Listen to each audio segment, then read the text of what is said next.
Morning, everybody. We're live at Sunset Station Strike Zone Bowling Center with the first of two squads of qualifying in the men's singles. The top four after the two squads will advance to the semifinals to compete in the medal round. We're going to bowl 6 games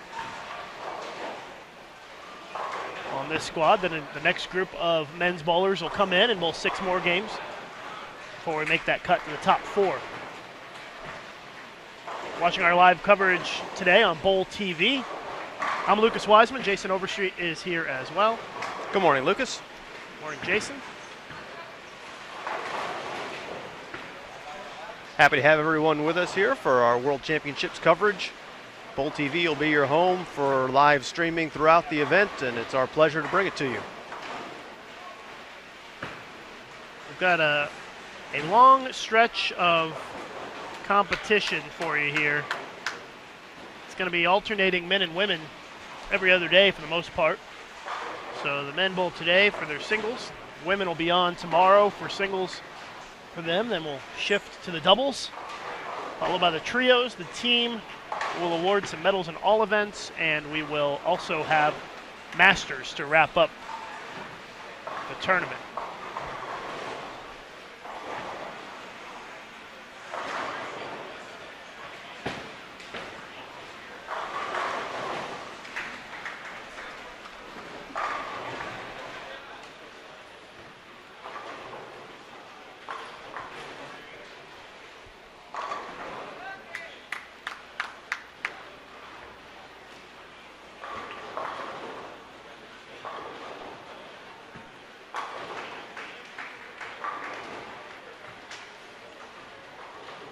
So we're just getting started here with the singles event. Early on, you can find lots of information about the World Championships on the official website for the event, bowl.com/world2013. bowl.com/world2013 is where you can find all of the information on this event, including the live scoring. You can see the scoreboard for any pair in the bowling center on the live scoring. So if you want to follow your favorite bowler or team, you'll be able to do that each game with the live scoring right at home.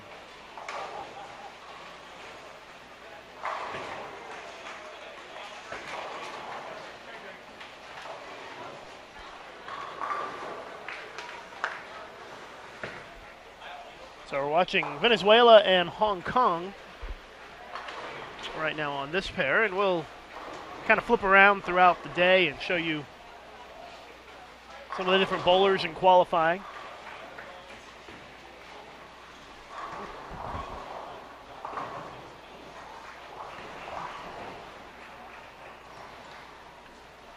It looks like for Team USA, Mike Fagan and John Janowitz are bowling on this squad. You've got 6 bowlers on each team and 2 squads. So 2 bowlers from each country will bowl on one squad and the other 4 will bowl on another.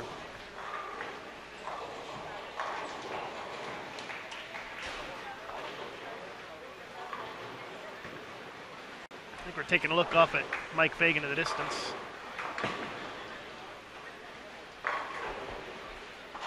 They should be working their way this direction, I believe. I'm not sure if they're going to hit one of our featured pairs or not, but we're spread out pretty good. We can see, I think, 4 different pairs with our cameras, so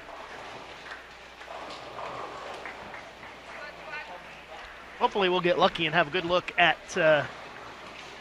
the contenders at the top of the standings at the end of the block, but you just never know. This is a big bowling center. If you haven't been here before, it's 72 lanes here at Sunset Station.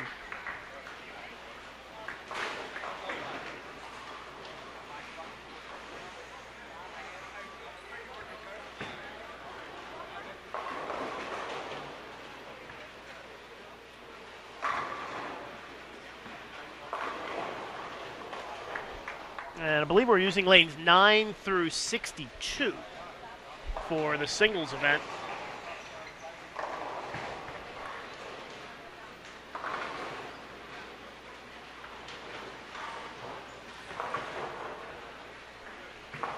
Certainly would appreciate your help with spreading the word about the live streaming here on the official website for the World Championships. You can post a link straight to bowl.com/world2013.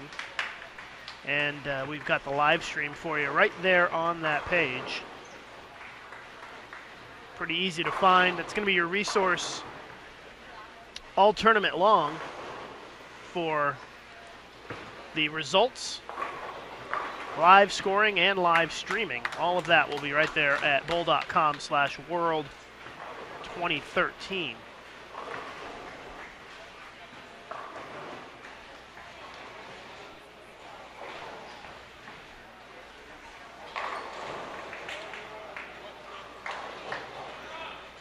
I can see that Jason Belmonte is just off to our right. Jason, maybe we can get a shot of Jason in just a moment. He's on 57 and 58 if you want to follow that on live scoring.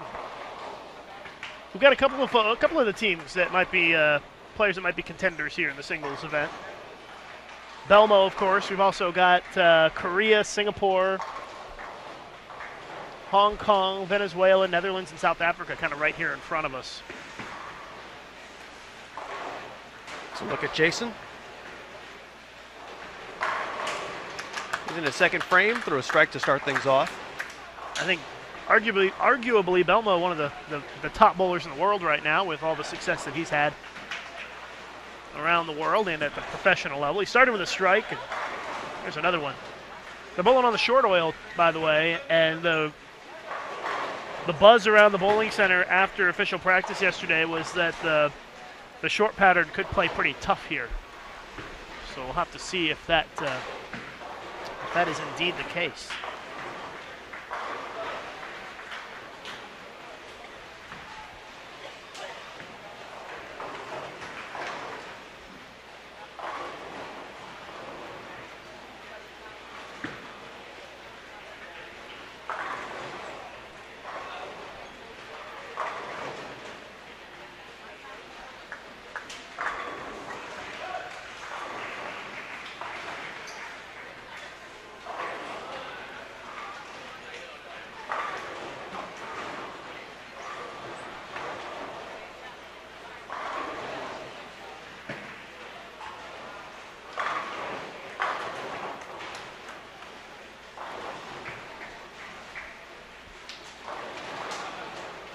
And I'm just taking a quick second here to update the Twitter and Facebook pages for USBC to spread the word about the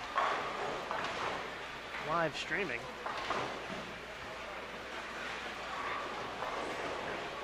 So please take a moment to do the same.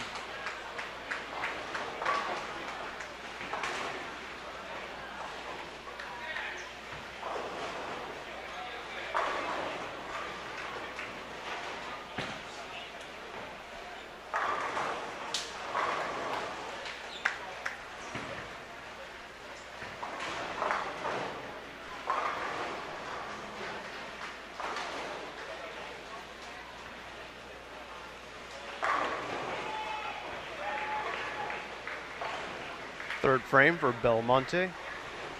He's got a double to start. Oh, look at that. He's sending messengers across already. He's got the front three. This is such a quick format with only 6 games. You got to get off to a quick start. And right now, Belmo is doing exactly that.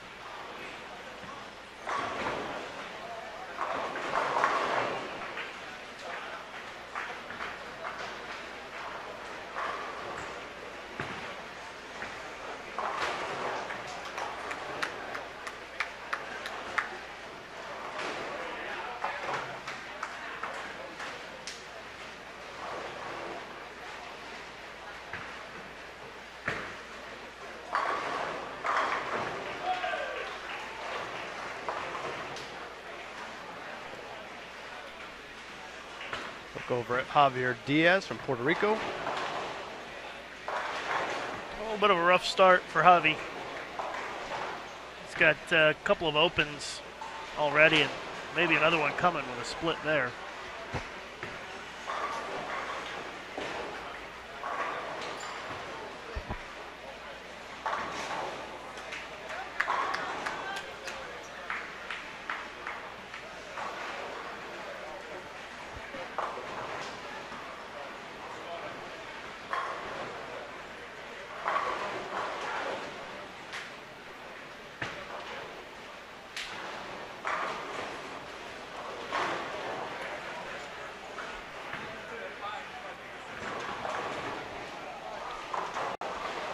Well, we expect some big audiences this week for the live streaming here on Bowl TV at the World Championships, so please help spread the word. And don't forget to check out the live scoring. You'll be able to follow any pair in the bowling center in terms of seeing the scoreboard. And that'll definitely come in handy as we progress here in this first squad of singles.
Not seeing a whole lot of strikes out there other than Jason Belmonte. Just kind of looking across at the pairs that we can see. The scores look really low.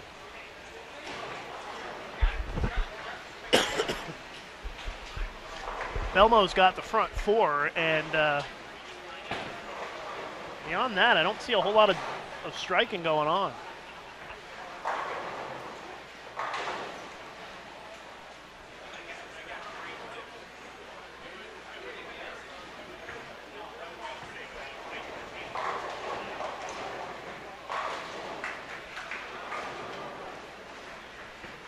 Saw Alex from the Netherlands there with the split. Had the front three, but missed a single pin, now a split. So he's kind of cooled off a little bit here.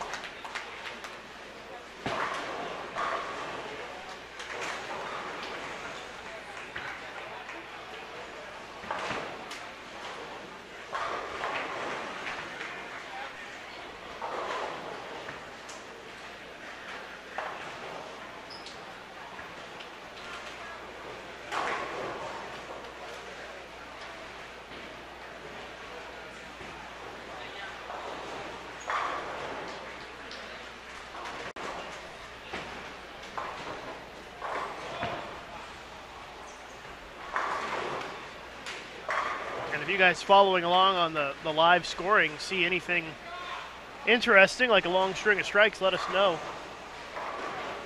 Certainly would help us in reporting that back to the folks who are watching here on Bowl TV.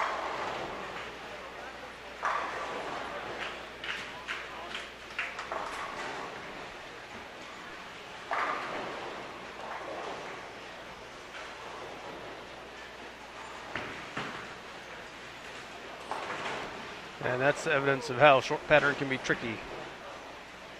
We'll play it far outside. Yeah, going to see a few gutter balls today, I think.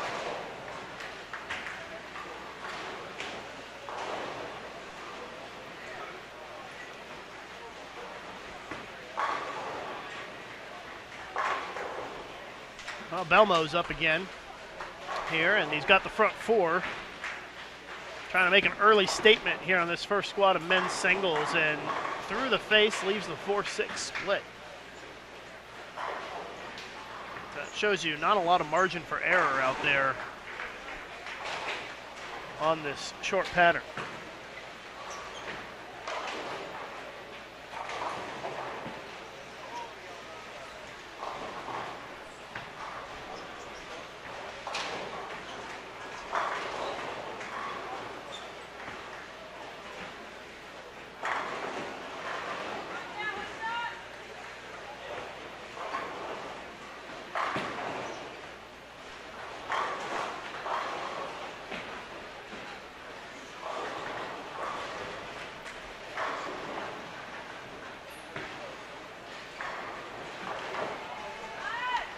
So Belmo did open after having the front four.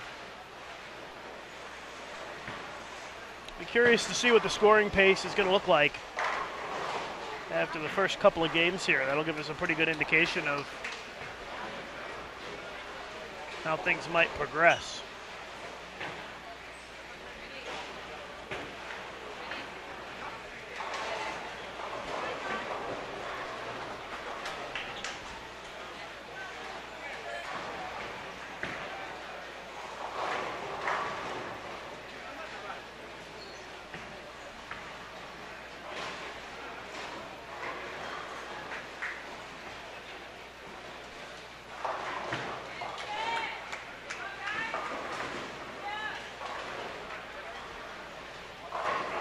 For those of you who are on Twitter, you see in the top right corner of your screen the @WorldBowling. WTBA recently got started on Twitter, so give them a follow, if you will, @WorldBowling. You can also follow USBC @USBC if you so desire.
Still looking at the scores across the right in front of us here, and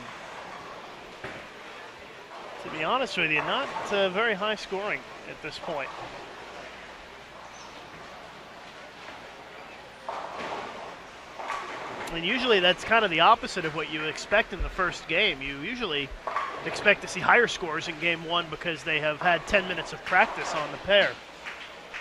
So they've had a little bit of time to kind of get used to the pair and maybe manipulate the pattern a little bit, but right now, at least for the bowlers who are directly in front of us, the scoring pace is very, very timid.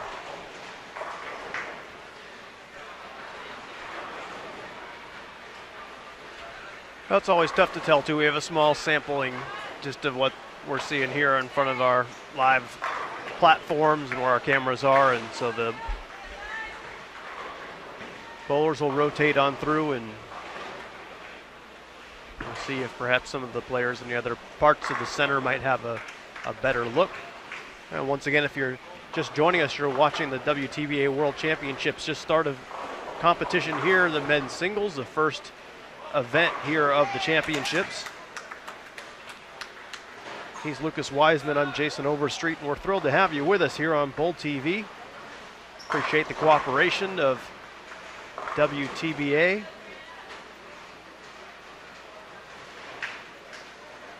And hope everybody around the world's able to enjoy the live streaming.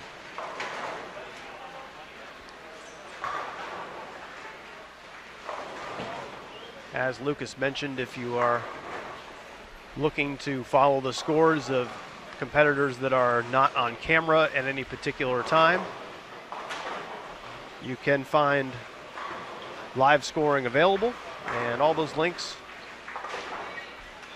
are on bowl.com, which is the host website for information about the event. And I'm looking at the live scoring now, and I see that on lane 10, Shaker Al Hassan of the UAE is going at a 240 pace this game. Just trying to kind of see if I can see anybody who's going to be in that mid-200 range this game. There aren't too many of them. Choi Bak-eum of Korea is on pace to be in the 230s this game. No surprise there, a very talented lefty from Korea.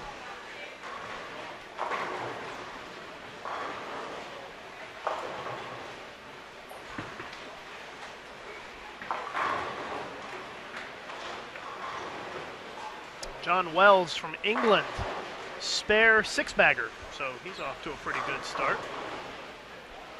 The Finns bowling well as well, down on lane 28.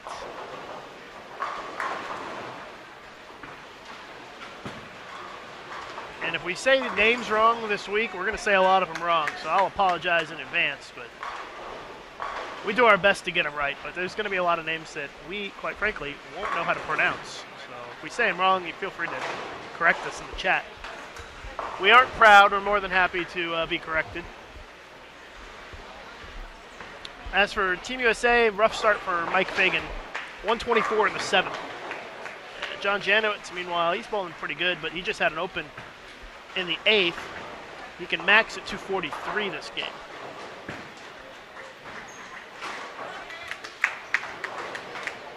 But just kind of taking a sampling from the live scoring here, scoring pace is pretty low across the board. I mean, you're going to have some folks in the mid-220s, 230s, 240s, but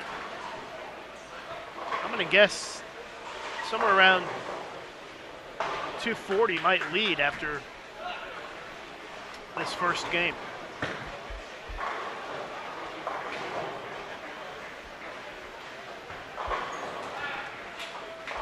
240, 250, somewhere in there is probably going to be the lead after game 1.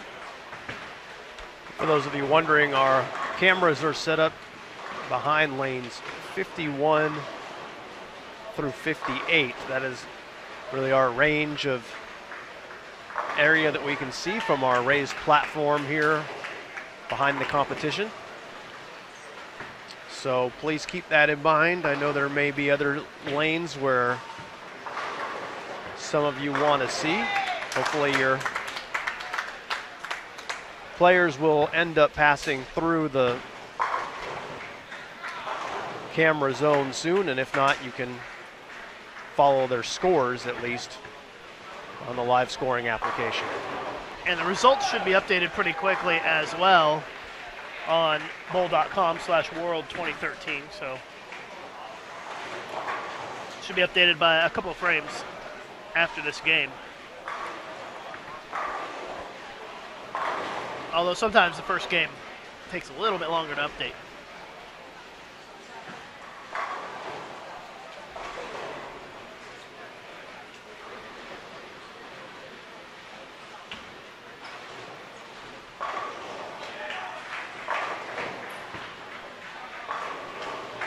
Well, John Wells from England still striking, so he may very well take the lead after the first game if he continues that pace. He's a spare 7-bagger down on lane 27 if you want to follow that on the live scoring.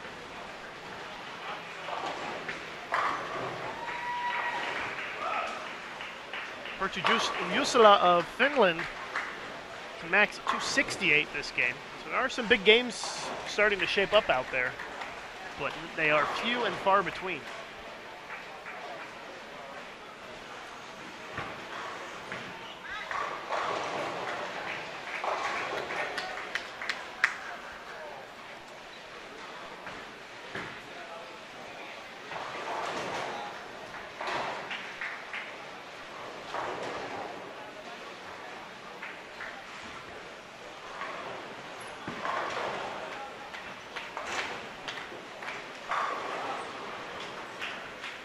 So we will have live coverage for you of the entire World Championships here on Bowl TV.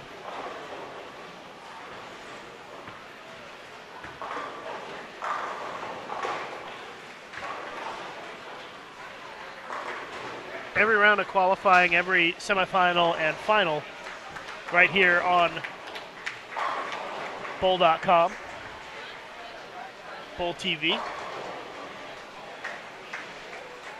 we start to wrap up game one.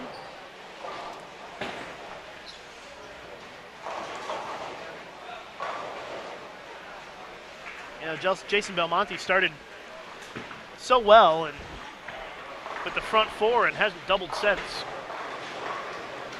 Kind of shows you how tough the pattern's playing.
By the way, if you want to know when your favorite bowler is going to make it onto the zone in front of our live streaming, if you look on the results on the official website for the tournament, bowl.com/world 2013, and you click on the men's results, click on the singles, and then click on participants for Squad A, the first squad, it'll give you a chart that shows you what pair they hit each game. And so you can kind of figure out from that if they are on 51 through 58, we might be able to give you a shot of them. So, for example, Team USA, they will hit lanes 55 and 56 in game 3. So we will have the Americans for the third game. And of course, Jason and I usually cover Team USA, but try to be impartial this week and give you shots of everybody as we progress, since this is the World Championships. We are happy to bring you the coverage on behalf of the WTBA.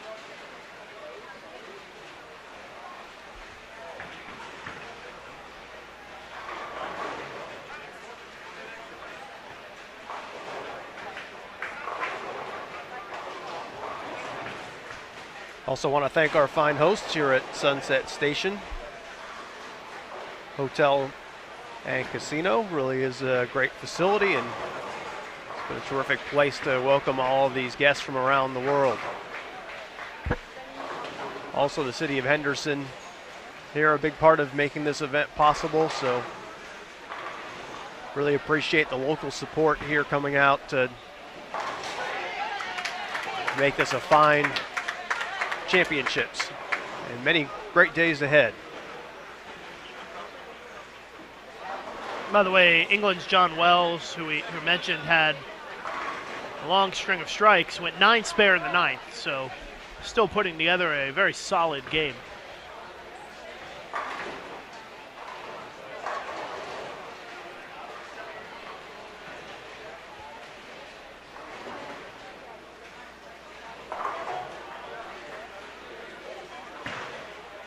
Shaker Al Hassan of UAE shot 246 first game. Shusaku Asado, who I would assume is from Japan, 236.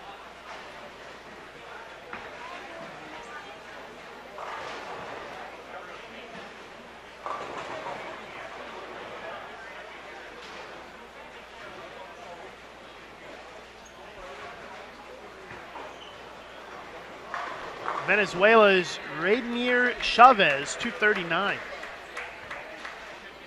Just kind of glancing at some of the pairs on the live scoring here. Korea's Choi Bakum, 238.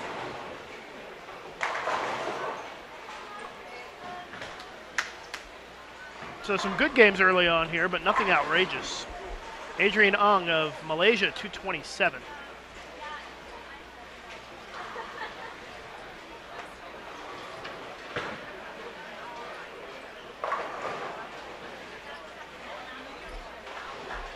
Team USA's John Janowitz, 222.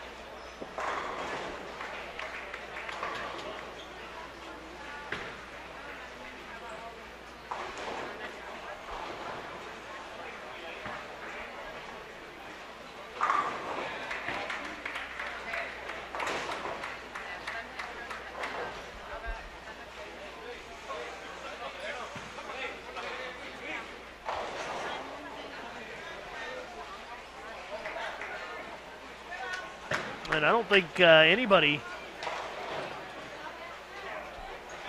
between 51 and 56 is going to be in the 220s this game.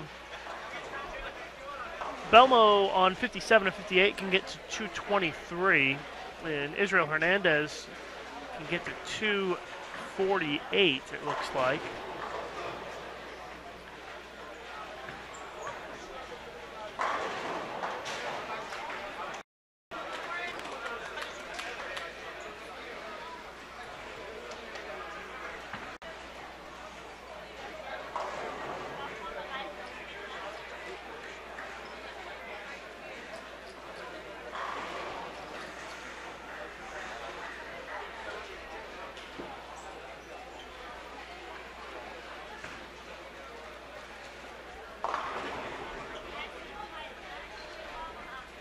Here goes Belmo for the 10th frame. Hasn't doubled since he missed in the 5th. There's one strike. He had a spare before that, so no double yet in the back half of this game.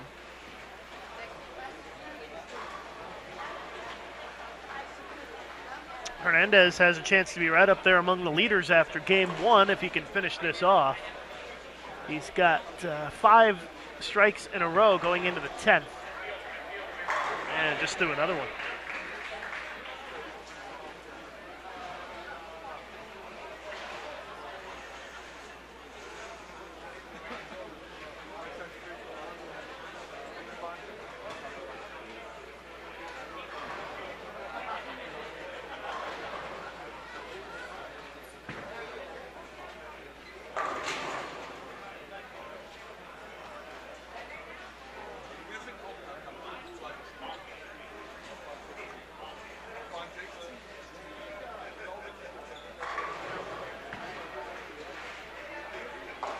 Yanked that one through the face. Up to big 4. And that'll put Israel in the 230s this game. Belmo's going to be at 213 if he makes the 4-pin.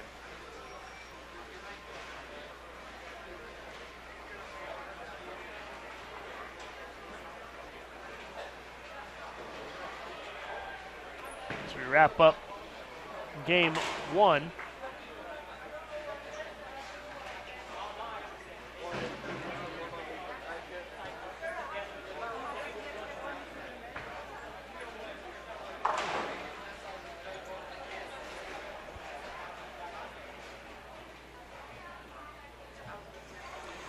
I don't know if they're going to wait for everybody to finish the game before they start game 2. They very well might, because everybody's waiting to move. Waiting for the proverbial whistle. Yeah, it's usually what they do is wait for the whistle. Sometimes they don't, sometimes they do. Looks like they're going to do it this week. You can see across the center, most of the bowling is completed, and so we'll wait for the next game. And once again, thank everyone for joining us here on Bowl TV. Lucas Wiseman and Jason Overstreet giving you all the action here from suburban Las Vegas at Sunset Station at the WTBA World Championships. Hope you'll take the time to follow WTBA on Twitter at World Bowling. If you're interested in news from USBC, we're at USBC. and hope that you will let everybody else know through your social media channels around the world that we've got the best bowlers around the globe here together at Sunset Station for the World Championship. Some terrific action. We're going to have wall-to-wall coverage for you here on Bowl TV. Excited to be bringing it to you. And for those who were wondering what patterns are being used here this week, we're using Sydney 33 feet today. And the other pattern that's going to be used this week is Seoul 39 feet. Take a look at Lucas up top there. Hey, everybody. He's got the vantage point high above the action here. Keeping an eye on everything.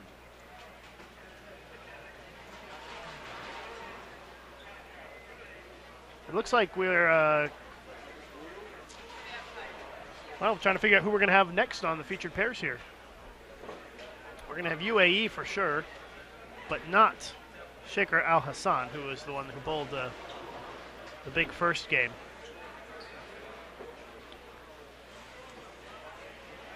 We should have a couple of the Malaysians, Japan, Iceland, Germany, Denmark, Costa Rica in front of us here, as well as Bahrain for game 2.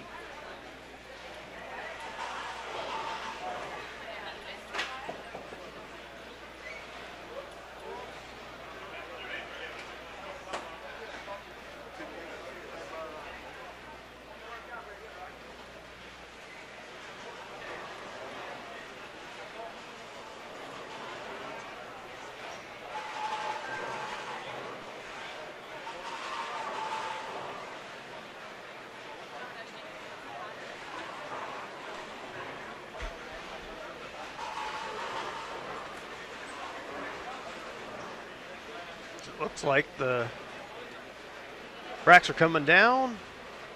Arrows up for the next round, and should have a whistle momentarily and be underway with game 2. Once again, just getting started here. Singles qualifying, 1 game in the books, getting ready to start game number 2. This is the first event of the competition. You can find a full schedule on bowl.com. Once again, bowl.com is your home for all of the details and information about the 2013 WTBA World Championships.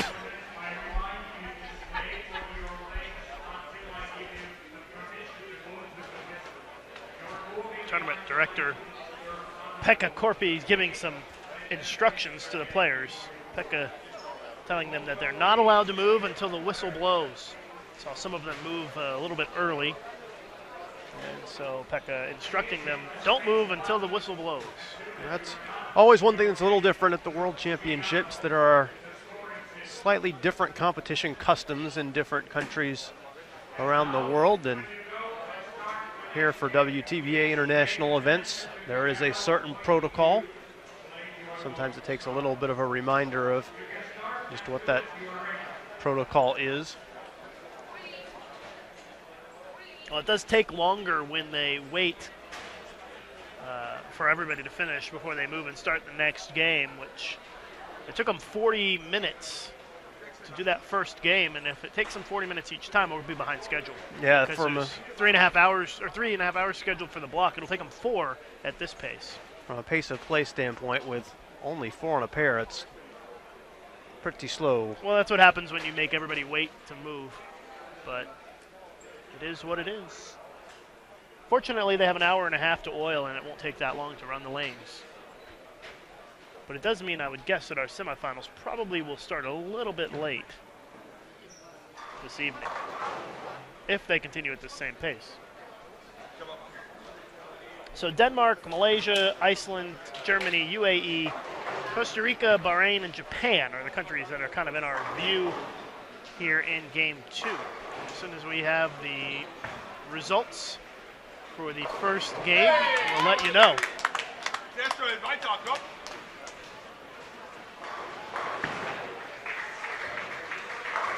You hear some German coming through the microphone. That's because the German fans are sitting right behind me. cheering on Team Deutschland on 53.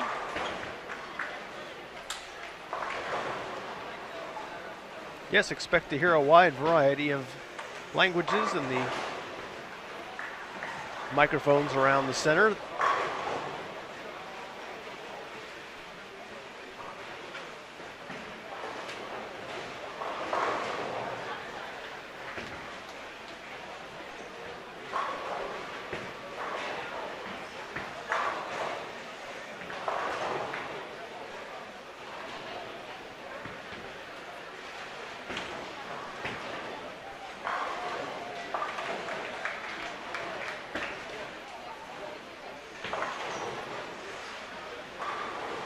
Viewer number is getting pretty high, Jason, almost to 1,000 already, and it's just the first day, first squad. So a lot of folks tuning in early on here in these World Championships. I think that time of day might be good out in Europe.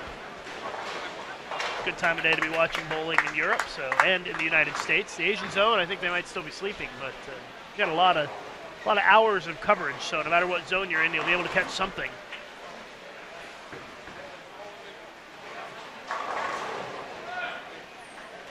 And basically, if you want to know the live stream schedule, just look at the schedule for the event, because we will live stream everything.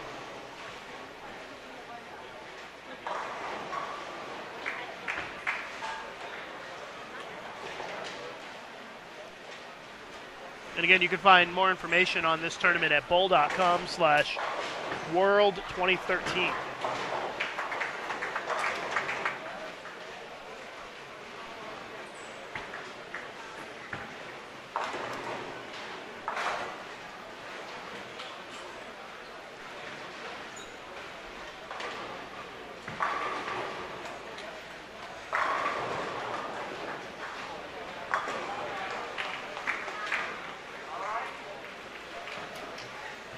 It's a great opportunity to have just the best in the world all in one place, and a real enjoyable opportunity for us here at Bowl TV to bring you the action as well. Get a chance to see some great names, some of the talented players that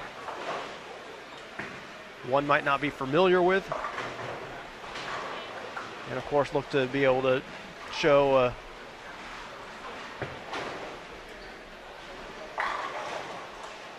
everyone what's going on. Just had a little issue here with some of the players stopping, as there was a flash from a camera that went off behind us, and we solved that quickly. All competitive bowlers will tell you, flash photography during a bowling event is not allowed and quite distracting. So hopefully we get that cleared up. And I believe also can be accidental at some times too. I know that happened. It happens a lot. Folks don't realize that their cameras or phones or whatever are on auto flash. So yeah, usually it happens once, and then the person realizes it, and it doesn't happen again. So I don't think that's going to be an issue anymore. We got pretty nice setup with some stands here for viewing at the World Championships, and so it's a nice thing to be able to have a opportunity for folks to be able to come out and see this great competition here just outside Las Vegas. The beautiful suburb of Henderson, Nevada, where the weather yesterday was unusually less than beautiful, a rare severe weather outbreak. Yeah, pretty unusual. Usually here at Sunset Station, the loudest sound is the pins crashing, but yesterday it was the thunder that was rattling the entire building. But today I think hopefully we won't see too much in the way of any thunderstorms. I see our friend from Bowling Digital, Flavio Cuva, down there shooting some video, walking around. He's going to put together a real nice slow motion video for Bowling Digital on some of the different Flavio, players. Many of you around the world familiar with his great work. Puts together some awesome videos. Matt Lawson is out here as well from Bowl.com, and he'll be putting together some videos as well on the medal rounds each night. So we also invite everybody to keep an eye on Bowling Digital,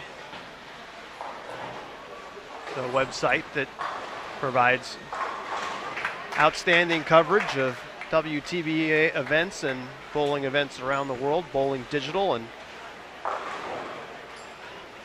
editor of Bowling Digital, Herbert Bickel, out here for the championships, and we'll have a lot of great content there as well.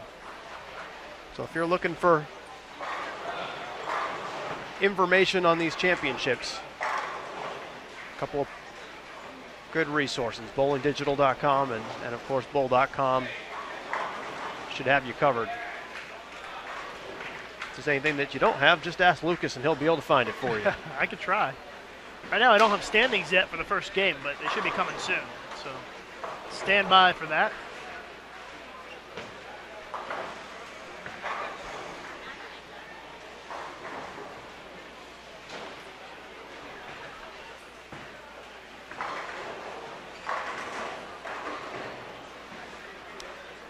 Bowlers from the United Arab Emirates in front of us here on 55 and 56, and for those that may not be aware, the bowling talent in that part of the world is really exciting. Some good, great competitions there, some terrific events. Yeah, bowling in the Middle East is really starting to blossom, and a lot of money is being put into the programs there in Bahrain, UAE, Kuwait. A lot of those countries are really putting a lot of money into their programs, and it's starting to pay some dividends. They're definitely developing some great talent. And actually, Abu Dhabi is going to host the next two World Championships, the men and the women, the next 2 years. Yeah, it was very exciting to be able to have more major events in that part of the world, and just great to see such a terrific investment in the sport taking place with different federations. That's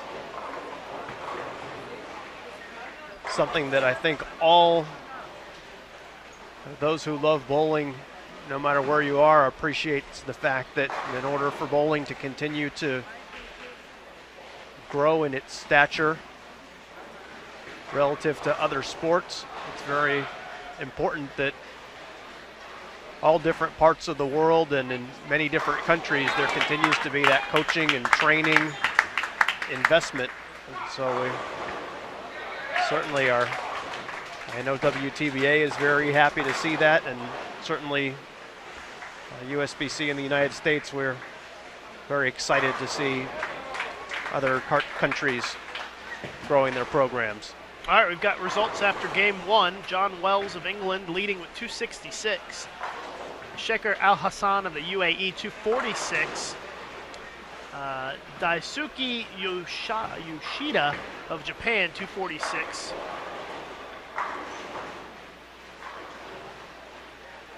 Rainier Chavez of Venezuela, 239. Dan McClellan of Canada, 239. Choi Bak-um in sixth place, the Korean at 238. Shusaku Asado of Japan, 236. Israel Hernandez, Puerto Rico, 232. Pertu Yusula of Finland, 228. Adrian Ung of Malaysia, 227. So that'll be your top 10 after game one.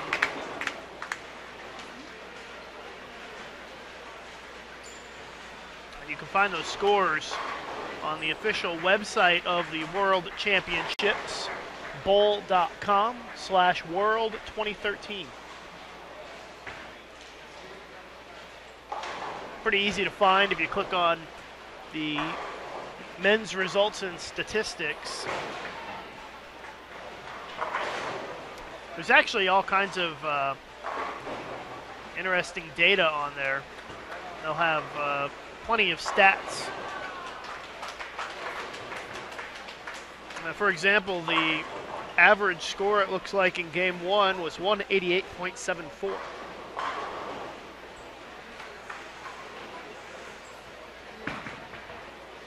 And you can see by average that left-handers averaged 186.74 and right-handers averaged 189.17 the first game. So there's all kinds of stats on here you can check out.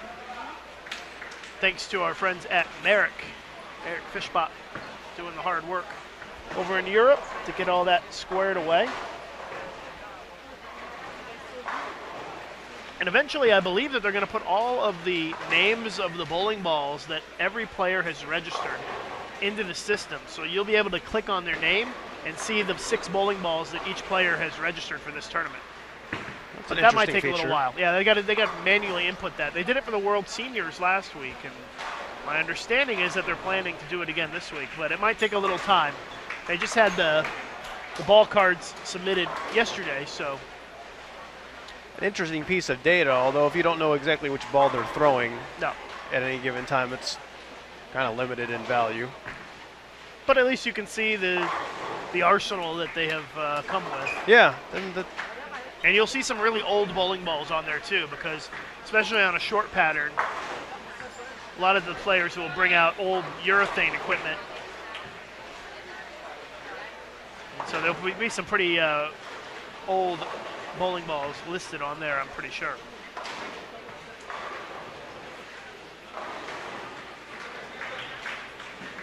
I want to say hi to John Forst in the chat. Good morning, John. Appreciate everybody tuning in for our live coverage of the World Championships here on Bowl TV.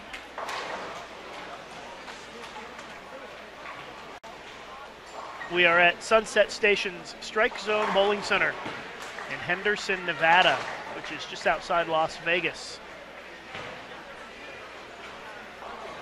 And we've got coverage for you of the entire World Championships, and that will be followed immediately by a major event on the World Bowling Tour for women, the USBC Queens. So we certainly invite you to stick around after the World Championships and watch our coverage of the USBC Queens here on bowl.com. That should be pretty exciting. Got a pretty decent-sized field of bowlers from not only the United States, but around the world who are going to stick around and bowl the Queens. And it isn't too late to bowl if you are one of our U.S. viewers, or heck, even if you're an international viewer and you want to hop on a long flight. The Queens starts just after this event ends, so I think September 1st. And you can find more information at bowl.com/Queens.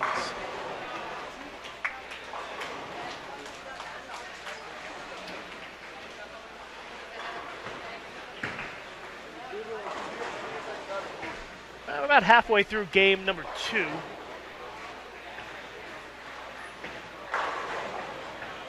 Moving along here.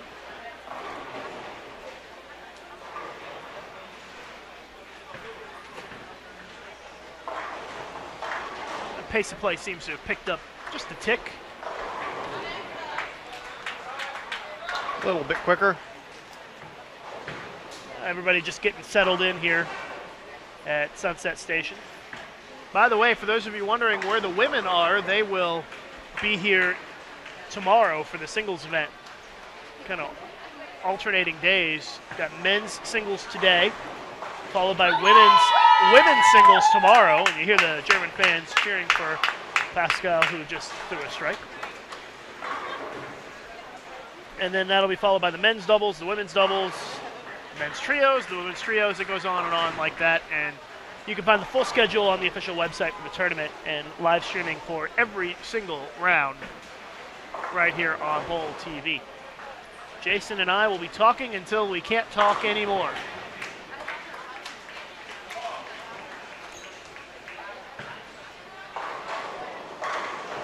Well, it's easy to get excited at the beginning. I think that the players sense it, those first few balls of the tournament, and certainly exciting from our standpoint. Of course, when it gets to the medal rounds, that's when things get really exciting. It's fun to watch qualifying, and of course you can't make it to the medal round if you don't bowl well in qualifying. Qualifying is just the appetizer for the live streaming audience. Yeah, for those of you watching online, it's a nice little bit of a blend to be able to get to see different players, and some that may not be contenders for the medal round and others that are, and then of course everybody loves to see what happens once the medals get within reach. Well, here's the thing about the singles event. Virtually anybody has a chance to make the medal round in the singles because it's such a short format, only 6 games, that any player has a chance to make it. And when you start putting the players together, as we will after singles and the doubles, the trios, and the team, that's when the more established and the teams with the most talent tend to succeed the most.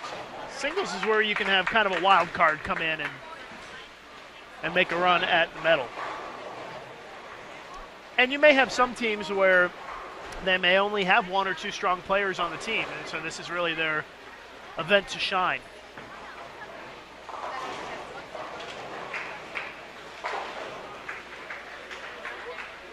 Joe asking why there are only 2 U.S. players. There's only 2 U.S. players on this squad. The rest of the U.S. team will bowl on squad 2. There are 6 players from each country, although some of the countries don't have a full set of 6, but most do.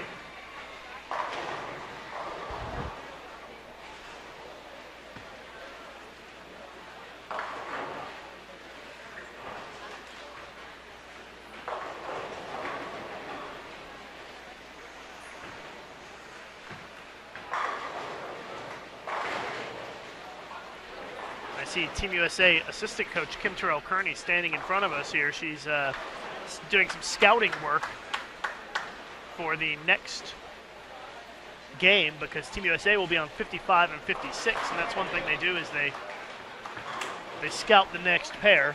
A lot of the countries will do that.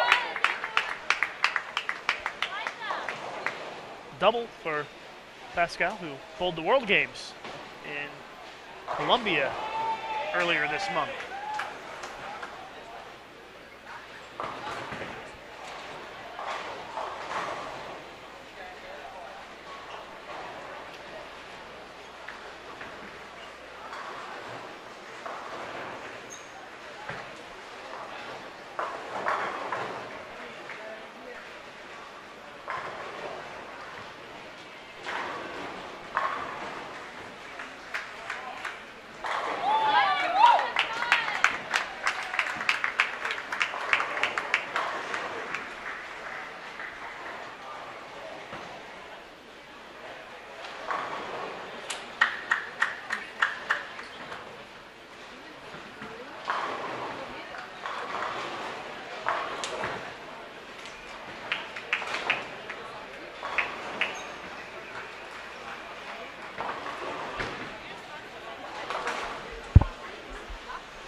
Once again, we appreciate everybody joining us here for this live coverage of the 2013 WTBA World Championships.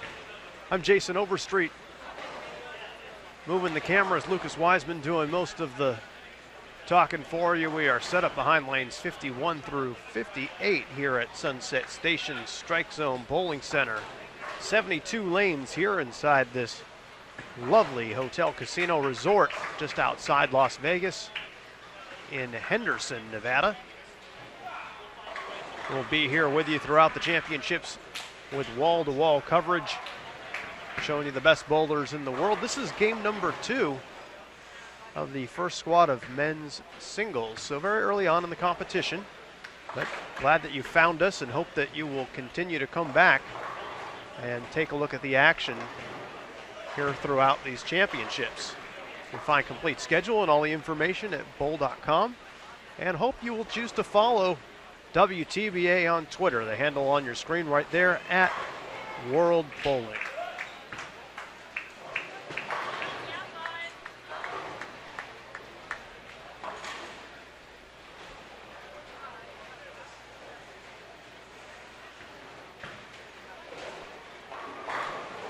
Now you can also find links on bull.com to the live scoring. So if for some reason you are looking to follow the action of a group that is not in front of us, you can find the scores there, live scoring.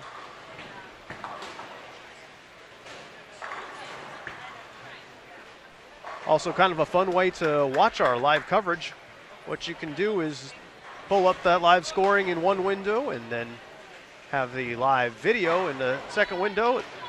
Sometimes they can be a little bit out of sync in terms of timing, but it can also be a good way to be able to see things as if you were here.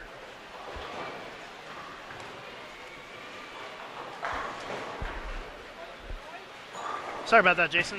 Some of the German bowlers were asking why the live stream is blocked in Germany, and I was explaining to them that it has nothing to do with us. It has an issue between YouTube and Germany, but there's a workaround, and I was explaining to them to get the word out to the other Germans who want to watch that they might find a way to get around it.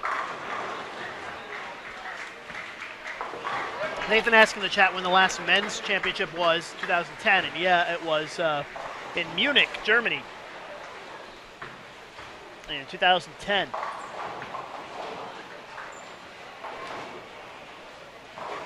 And I think that was the first men's world championship to be live streamed. We actually were the first ones to live stream the world championships in 2009 when the women's at Las Vegas, actually right down the road at the Cashman Center. Yep, that was when. I think that was our first USBC live stream that we ever did. It was certainly the first big one.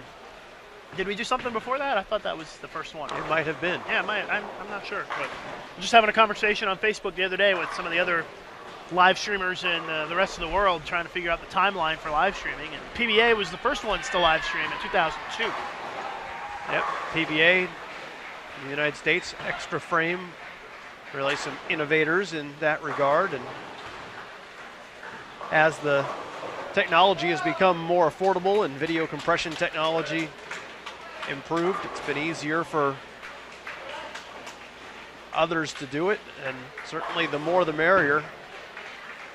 The goal is to get exposure for the sport of bowling and showcase the outstanding competition that's out there, and just glad to be a part of it.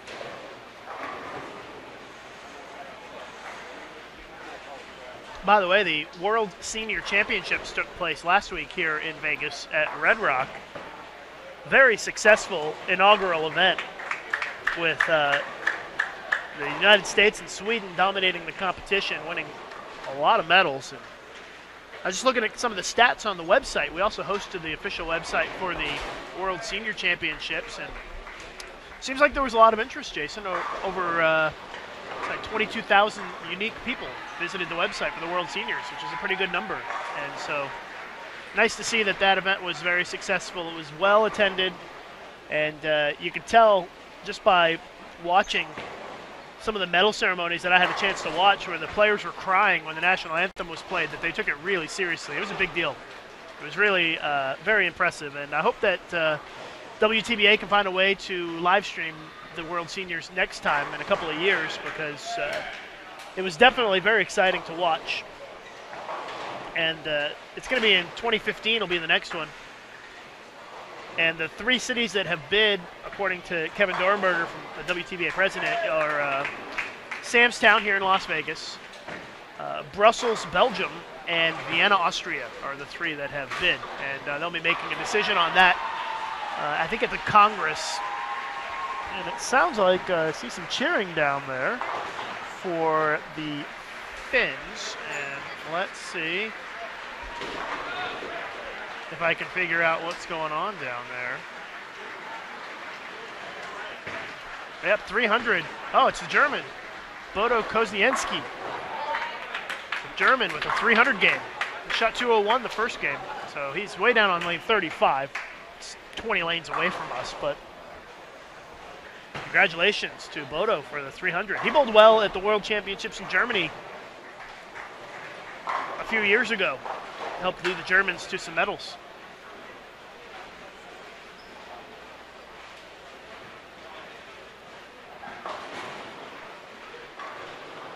Our first 300 game is in the books.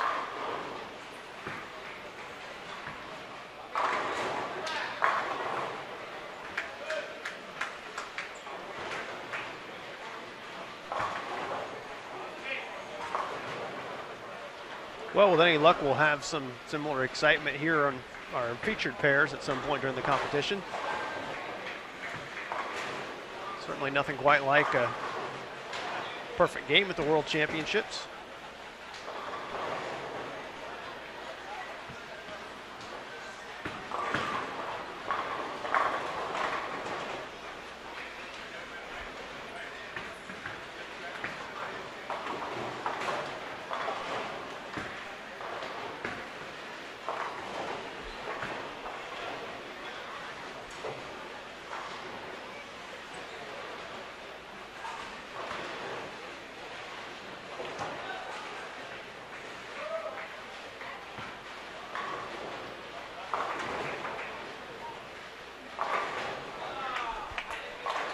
Well, that'll certainly move Bodo up the standings for sure. 201 followed by a 300. That's be a big jump for him. Put him at a 250 pace after 2 games. That would certainly put him in the top 4, I would assume, after that game. We'll have to wait and see the standings, though.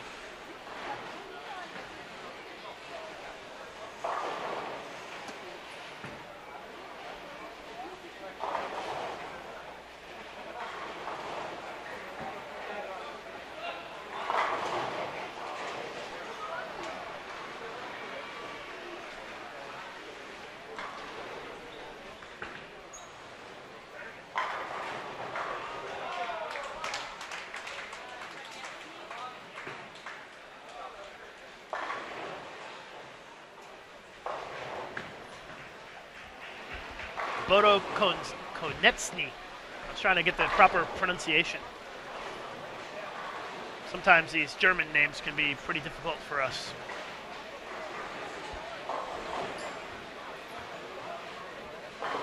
However, I am fluent in German swear words. That's about it, thanks to Herbert.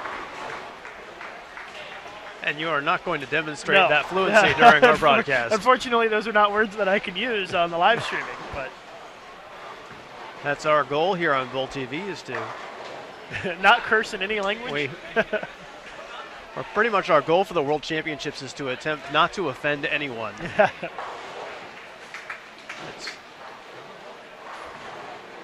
If you haven't tuned in to listen to Lucas and I do live stream, sometimes we will poke fun at one another, try and joke and laugh, and certainly never want to offend. Just trying to have a good time, enjoying bowling across many hours of competition. Trying to look at the scores right in front of us here, and the biggest game I see is the guy from Iceland, whose name I won't even try to pronounce, but he is going to shoot in the 220s this game.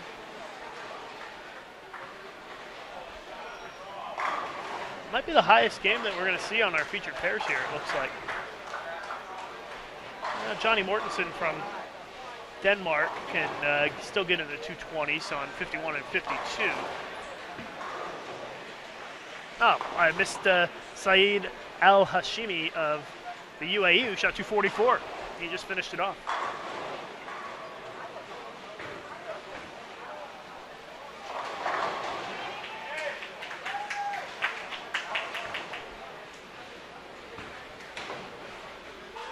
So the scores are starting to pick up a little bit here, it looks like. With that 300 game and some other decent games in front of us, we'll have to see if that average score increases after the first game.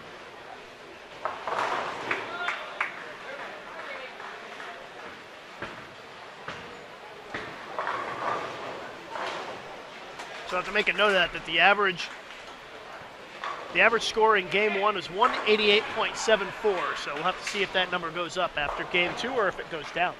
Or maybe it stays the same.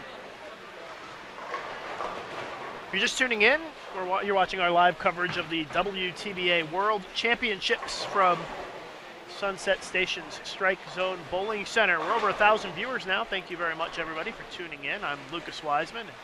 Jason Overstreet is here as well. Our thanks to the WTBA, Sunset Station, and the city of Henderson for conducting this event. USBC just kind of helping out in a support role, doing live streaming and helping in the tournament office. But it's a WTBA event. It's their show. We're just helping out.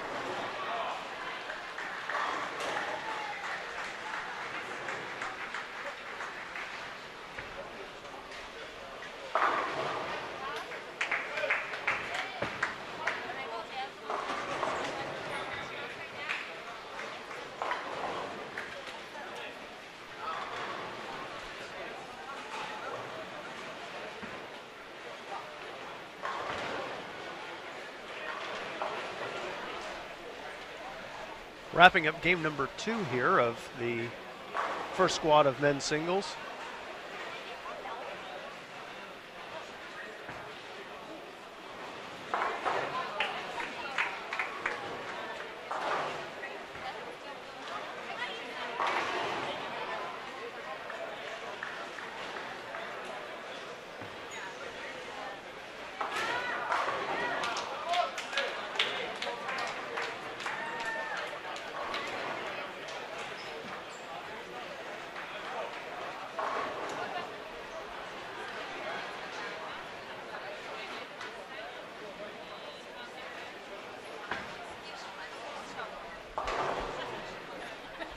You can find complete schedule, as we've been mentioning, on bowl.com.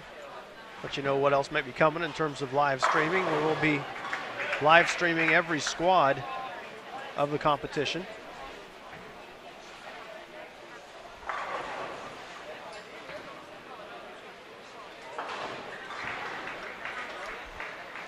Team USA's John Janowitz, 255. I'll put him at plus 77 after 2 games.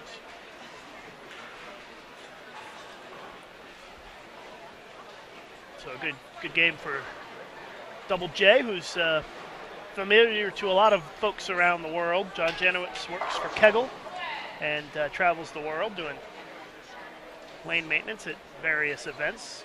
A lot of EBT events and also some of the Asian events as well. JJ also a world-class bowler as well. And John Janowitz and Mike Fagan will be on our featured pairs here for game 3 coming up in just a couple of minutes.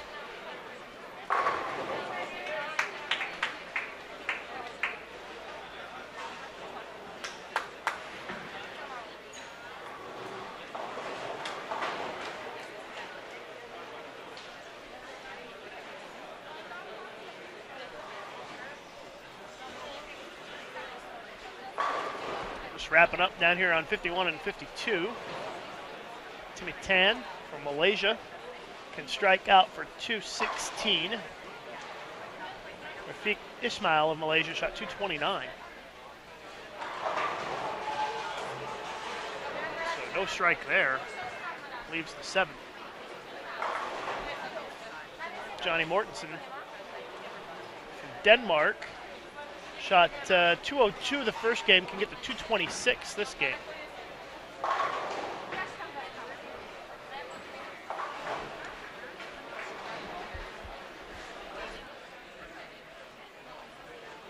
So once again, we're wrapping up just the end of game number 2 here for our singles competition. Couple squads of qualifying.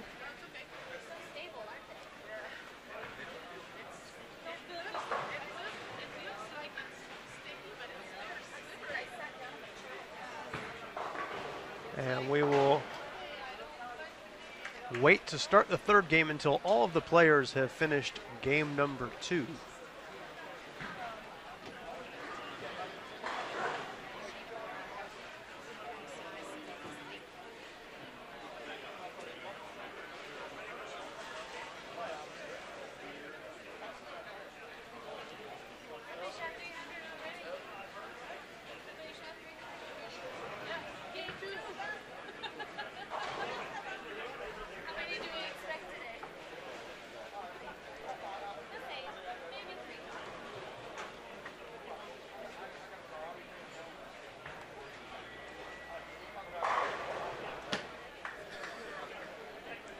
Nice looking shot by Tan. The fill ball to finish things up.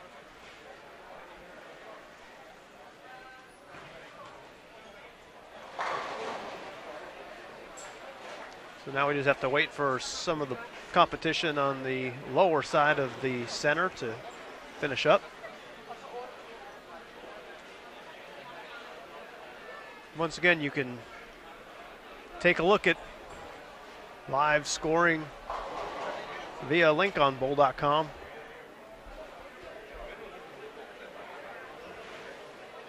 Keep an eye on the scores even if they are off camera.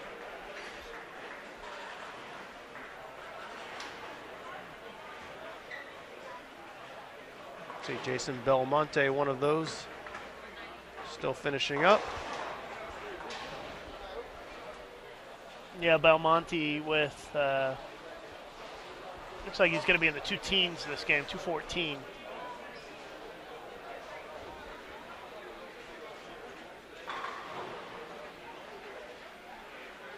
While we have a break in the action, I want to remind you to please follow the World 10-Pin Bowling Association on Twitter at World Bowling. Again, that's at World Bowling, pretty simple to remember. So please give them a follow. And they do follow back, by the way, so if you follow them, they will follow you back.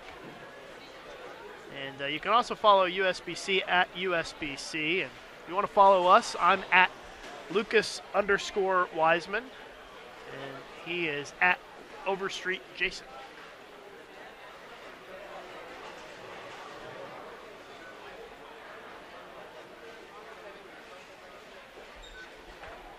And once again, they wait for everybody to finish up the game before they move. Slows things down a little bit from a live video standpoint, as we will have to wait for some of the players down out of range to finish up, but does give us a chance to get everybody to reset on where we are in the competition and just how things work. WTBA World Championships, really the premier national event, premier event for national teams in the world. Certainly appreciate everybody joining us here for our Bowl TV coverage, and do hope that you will let everybody else know in your social network that there is live video here from suburban Las Vegas throughout this event.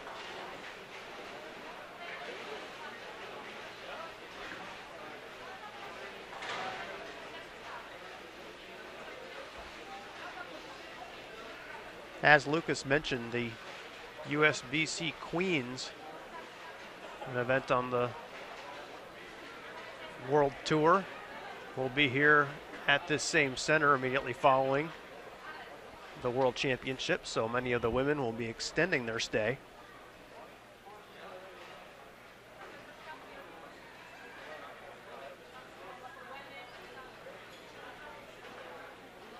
We'll have live coverage of that as well on Bowl TV.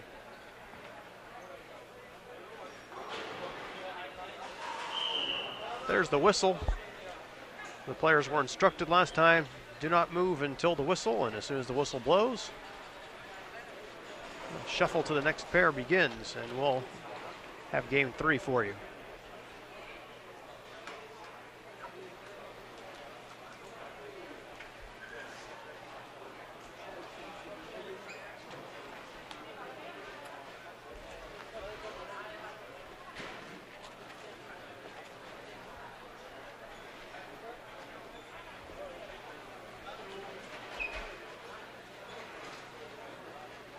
Still waiting for the standings to come in. They just finished, everybody just finished, and they're all moving now.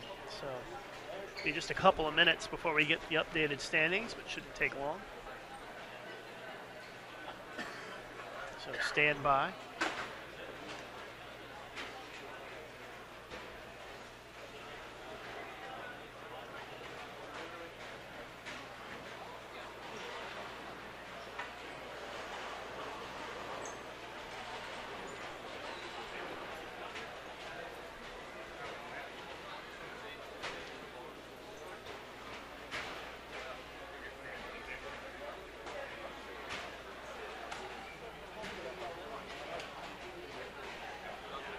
So it looks like we're going to have Poland, Korea, the Netherlands, Switzerland, Team USA, Australia, Canada on the featured pairs.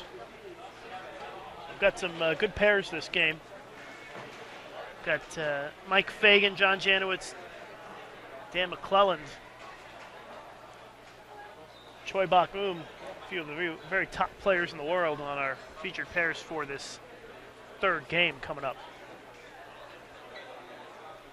I think they're just waiting on the whistle to get started. Still waiting on the names to move here on one of the pairs. Somebody needs to hit the space bar down there on, looks like they just walked over to do it.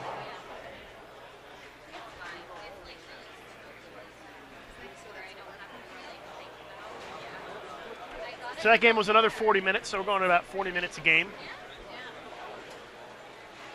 Which would put us at about 4 hours for the block, and I think they're 3.5 scheduled.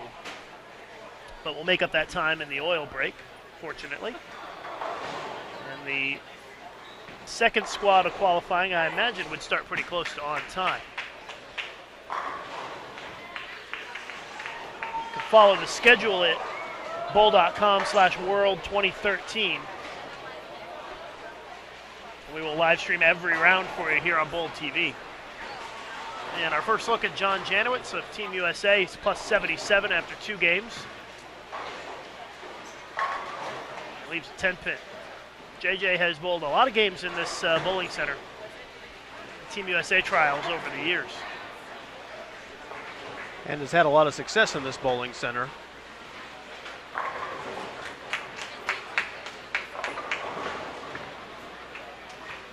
It's always an interesting topic at World Championships. To what degree, if any, does the host country have an advantage? Don't have to deal with time zone changes, maybe some additional familiarity of the center, but some players like to be able to go take road trips, and oh wow, sometimes familiarity can lead to complacency. Well, some of the countries have kind of moved into Sunset Station here for a while. The Malaysians have been here for weeks, as have the Koreans.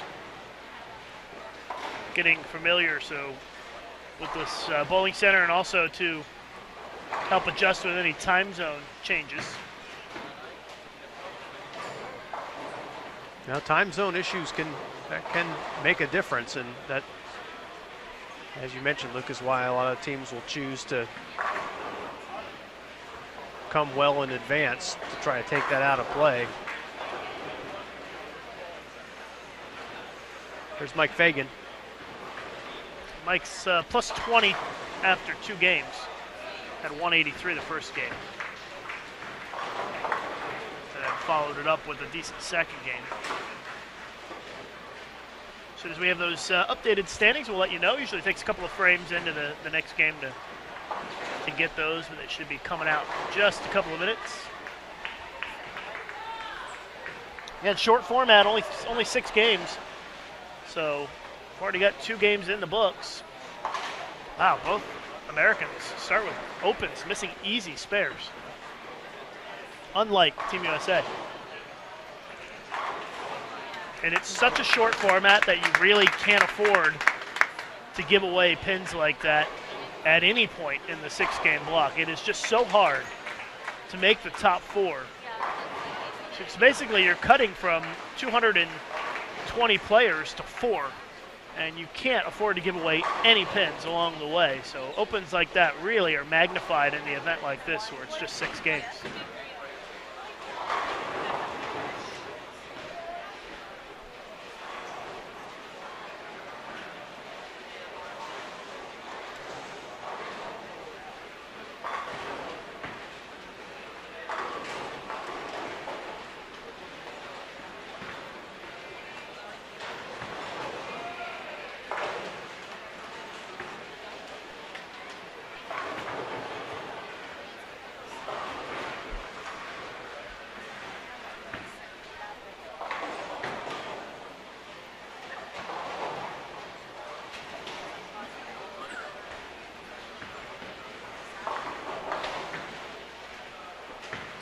Janowicz made that 10 pin. Wasn't going to miss another one.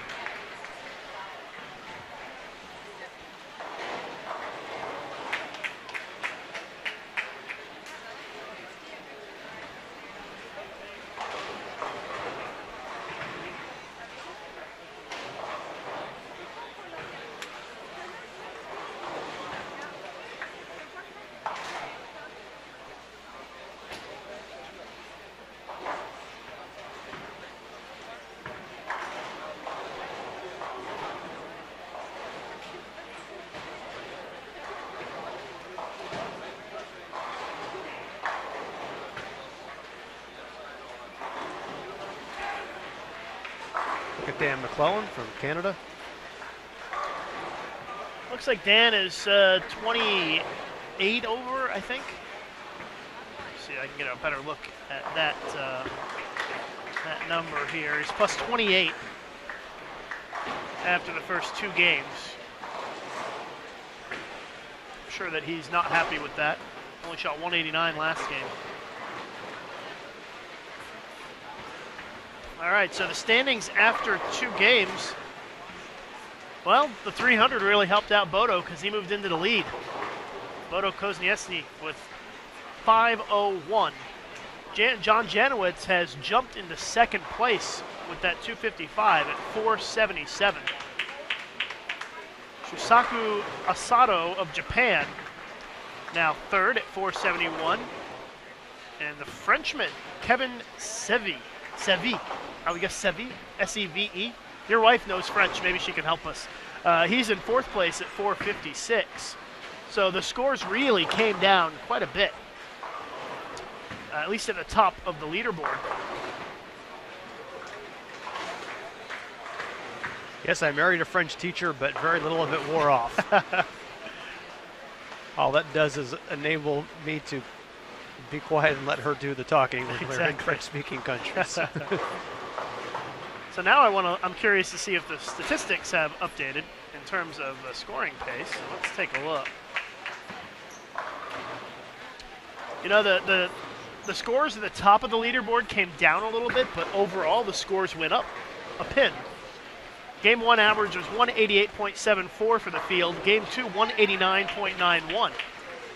So the average game went up by more than a pin, but the guys at the top of the leaderboard came back down a little bit towards the rest of the field. And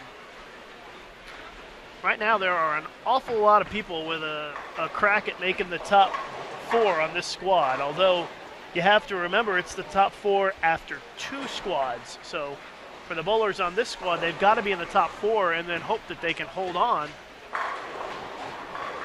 with 1 squad to go. So ideally you want to be either 1st or 2nd on this squad to really have a chance to make it. Too many good bowlers on the next squad that could bump you out of there. So I think that if you're not 1st or 2nd, you could be in a lot of trouble in terms of making the semifinals. A lot of pressure.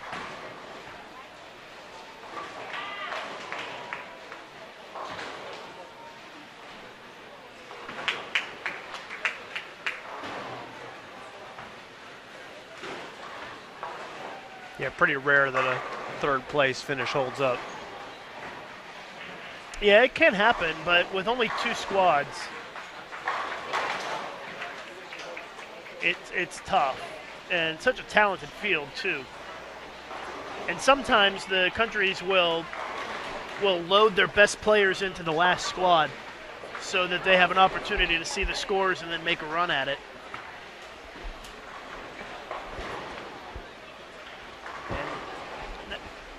Tends to be the case most of the time. But right now, Bodo Kozniecki of Germany is leading at a 250.5 average. And it's 2nd place is John Janowicz from the United States, 238.5. A little bit of a drop there. And then Shusaku Asato of Japan in 3rd, 235.5 average. And then Kevin Sevy of France at a 228 average rounds out the top 4 after 2 games. But a lot will change in these final 4 games. Mike Fagan had a messenger come across. Take out the 10 on that one for a double.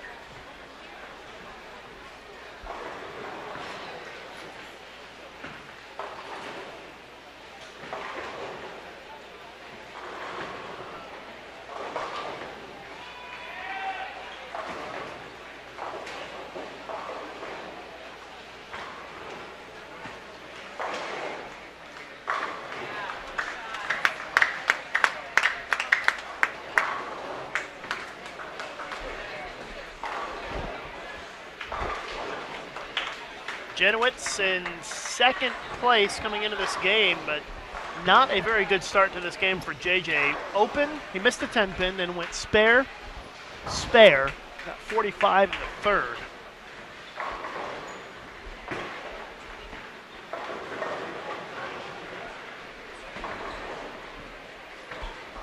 Appreciate everybody tuning in for our live coverage of the World Championships here on Bowl TV. We are live at Sunset Station Strike Zone Bowling Center in Henderson, Nevada, just outside Las Vegas. I'm Lucas Wiseman, and Jason Overstreet is here as well. We are in Game 3 of this first squad of men's singles qualifying. The women will be on lanes tomorrow for their singles event. And by the way, medals are awarded tonight.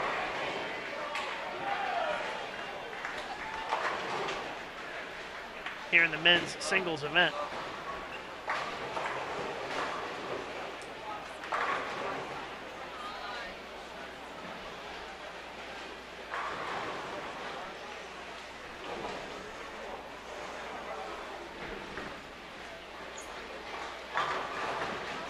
So we will have live coverage for you all the way through.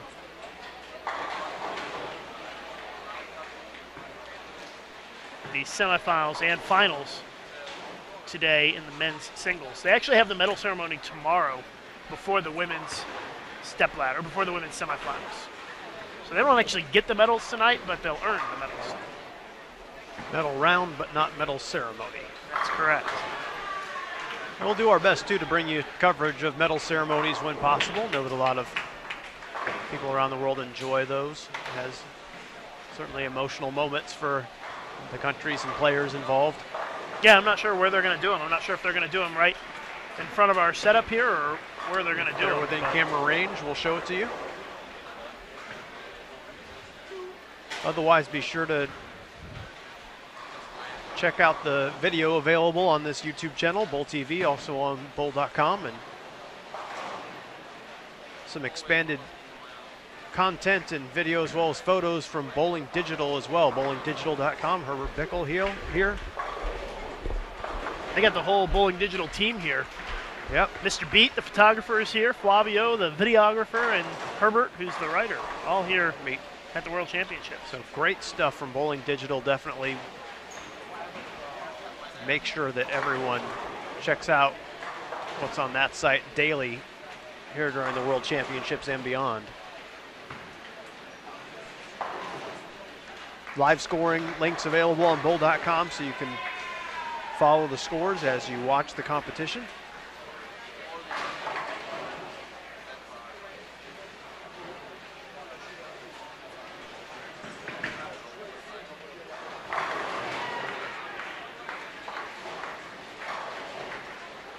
Dan, we're thrilled to have you with us. I'm Jason Overstreet, along with Lucas Wiseman from Bowl TV, which is a service of the United States Bowling Congress. Here working in collaboration with WTBA.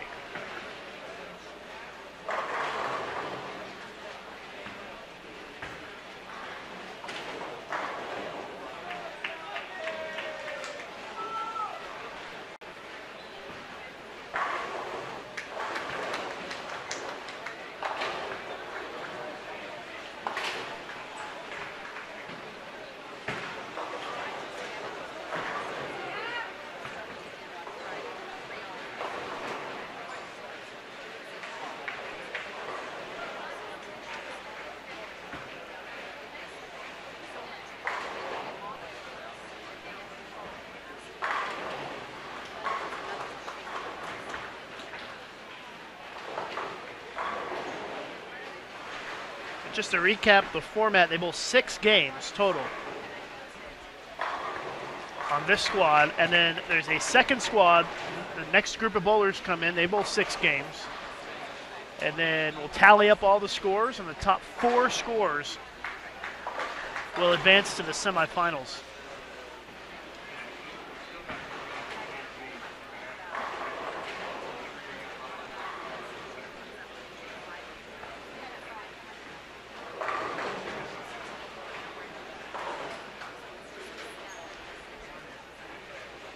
As you mentioned, Lucas, not a lot of room for error. You know it's going to be very close for the cut to make it to the semifinals, so every pin counts.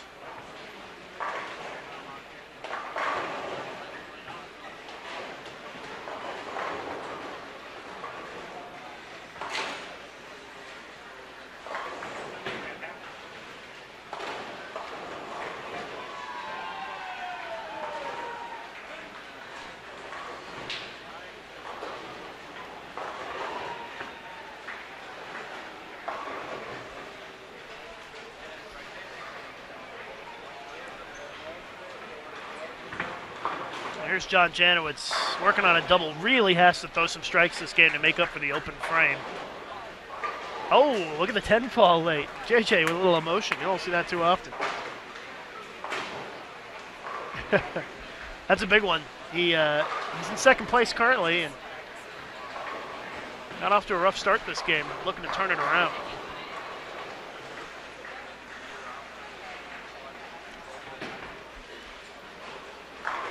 If this was track and field, this singles event would be a sprint. It's pretty fast with only the 6 games. It's different in the doubles, trios, and team because the total is not based on 6 games anymore. In the doubles, it's based on 12, and then the trios, it's based on 18. So the formats get a little bit longer as you go along, even though there's still 6 games. Pinfall totals increase greatly because you're adding the teammates together. And that's when you see the better teams start to excel, is in those events. It's just like any other sport. The deeper your team is with the elite players, the more successful you'll be when you start pairing them up.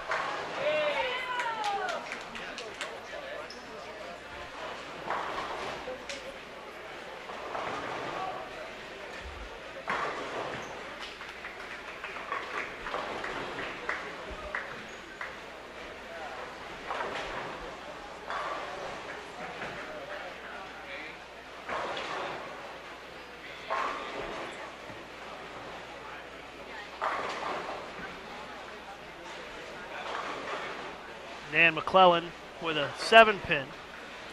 He is not carrying very well this game. Only 1 strike. Seen him throw 2 strikes, sorry. Some good shots and is just not getting rewarded.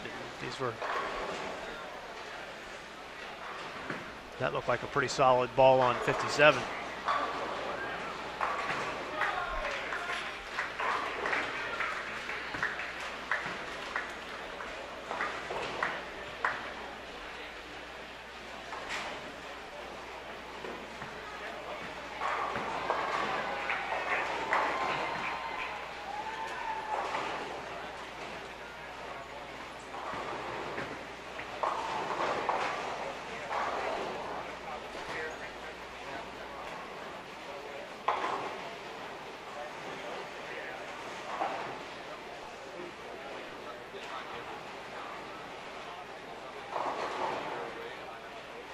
Here's Janowitz.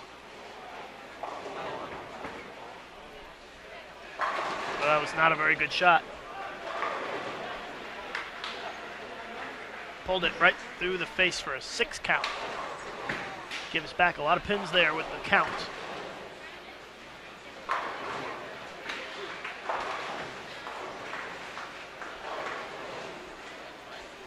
Bowl.com/world2013 is where you can find the live scoring and the results.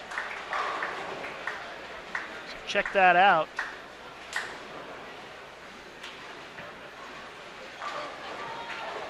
You can see the scoreboard for any of the pairs here in the bowling center.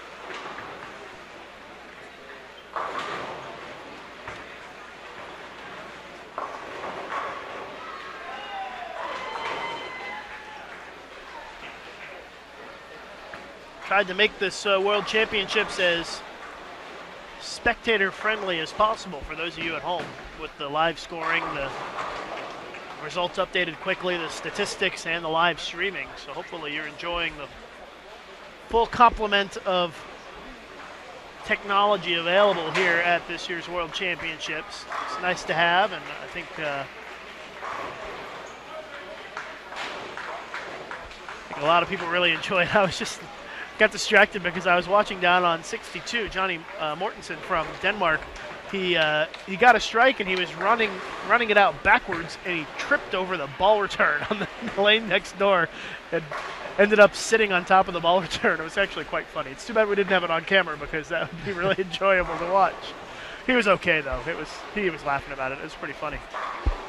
He's getting excited about his 4 strikes in a row that he's got down there.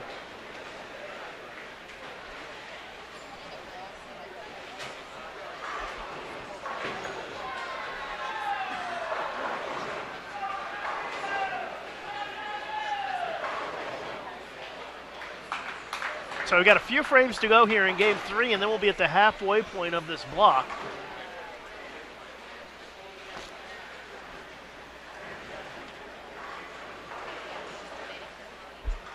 John Janowitz of the United States is the bowler on our featured pairs who is near the top of the standings. He's in second place currently, but the rate he's going, he may not stay there. Although he can still shoot 220, which would be a good game. Well, it may not be enough to keep him in second. We just don't know.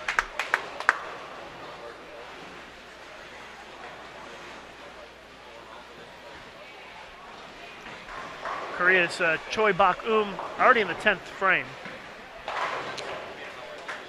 Great bowler. The Koreans have had a lot of success over the years.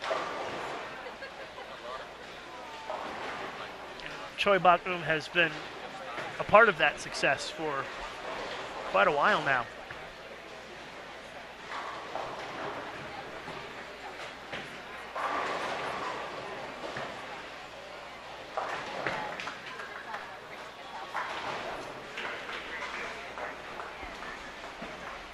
I think the Koreans are more relaxed and laid back than I've ever seen them this week. Just talking to some of them, they seem to be pretty relaxed. I think they've had some coaching changes and some stuff that has helped kind of relax things for them. As you mentioned, that's a nation that has had tremendous success at the World Championships level, and certainly a tremendous amount of talent, and are going to be contenders for medals in every event.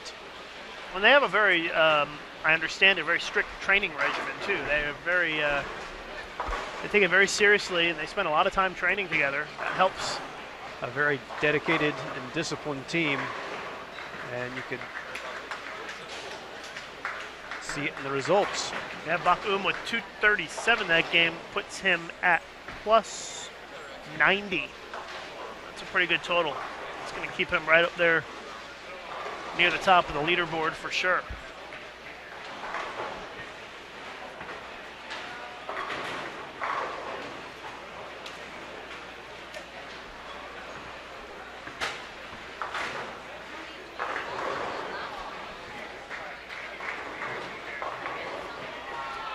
Well, our leader, Bodo Kozniecny of Germany, with 3 open frames this game, Jason. He hit 300 last game. He went front 5 to start this game.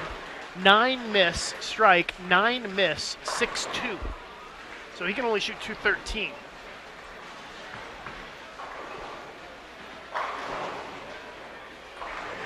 So he is struggling with his makeable spares, it seems like, is Bodo Koznietsi. He's down on lane 25 if you want to follow him on the live scoring. If Janowitz strikes out, that would get him to plus 97, and that would keep him ahead of Choi Bak-um, who's now at plus 90.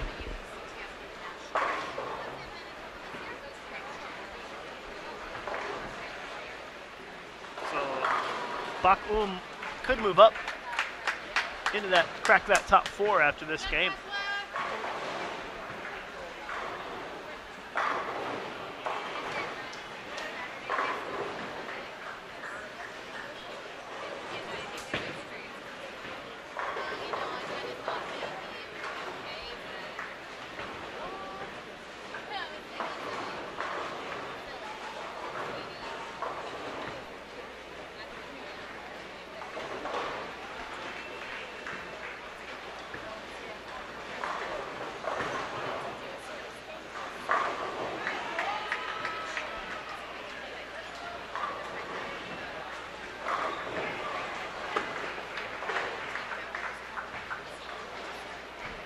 Shusaku Asado of Japan on lane 32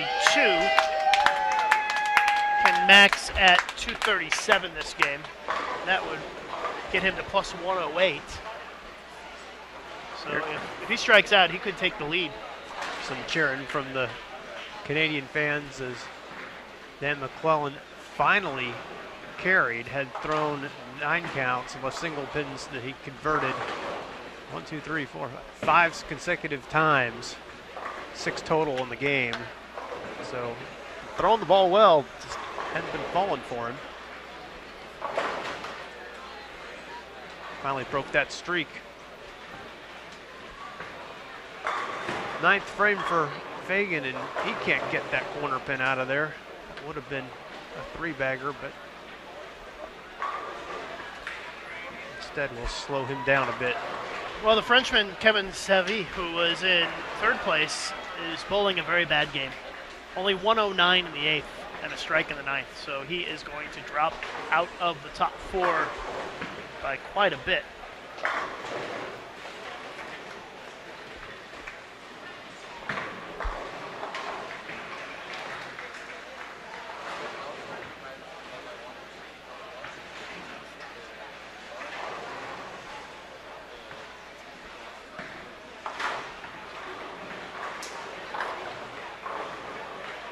See, Chris Barnes is here watching his teammates.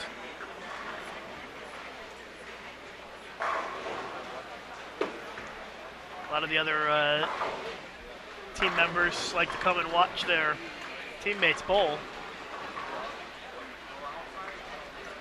John Janowitz is up here. He wanted it, but leaves a 9-pin. So now JJ can only get to 200 this game.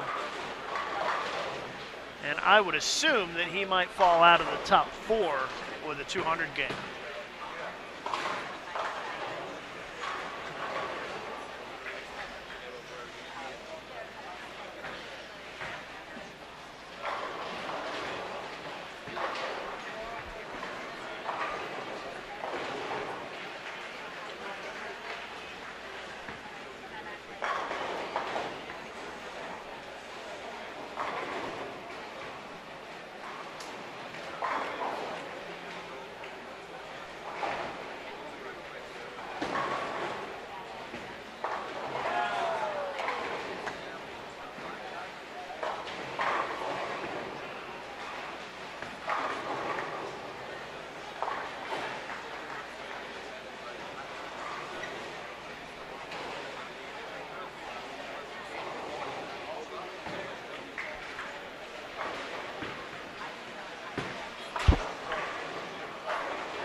199 for John Janowitz, puts him at plus 76.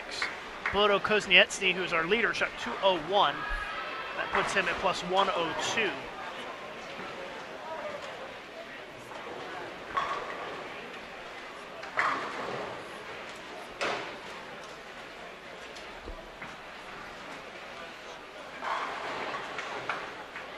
So the guys at the top with some pretty mediocre games in Game 3. And so that will narrow the gap a bit here as they slow down the scoring pace at the top of the leaderboard.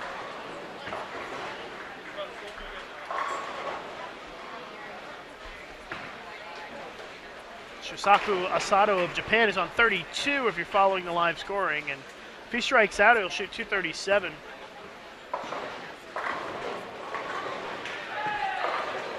And that would put him in the lead, I believe. Well, at least it would get him ahead of Bodo Kozniecki.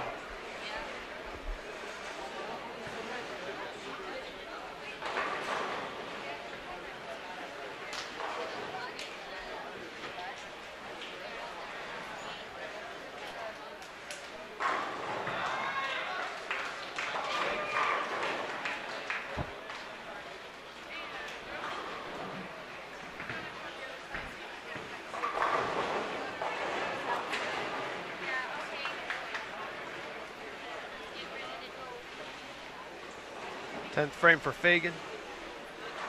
He can still strike out for 236.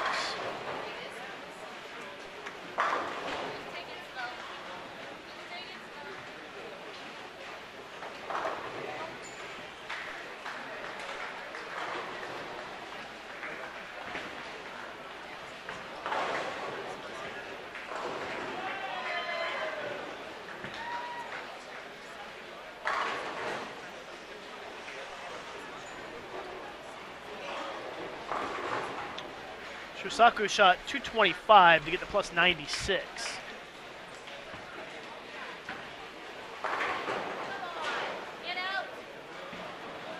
Boy, McClellan has had some of the most rotten carrying luck I've seen in front of us in a while. And he's only going to shoot in the 190s. And that's throwing the ball really well. He's thrown some good shots.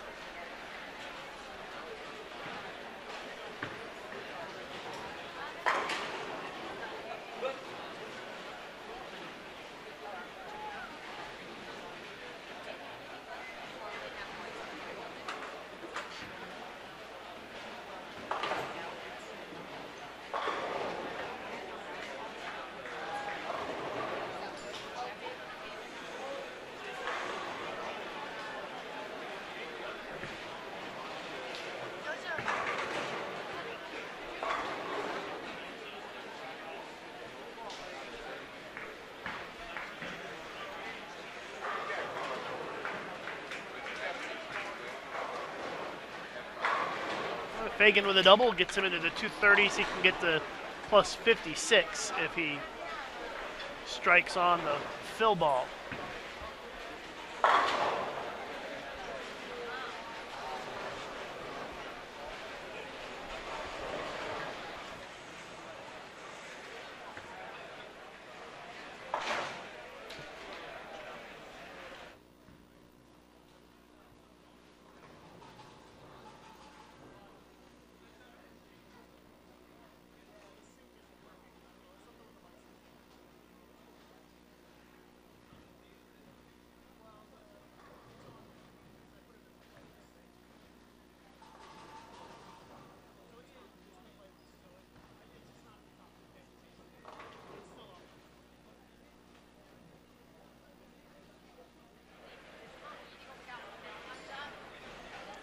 So Fagan finishes with a 236.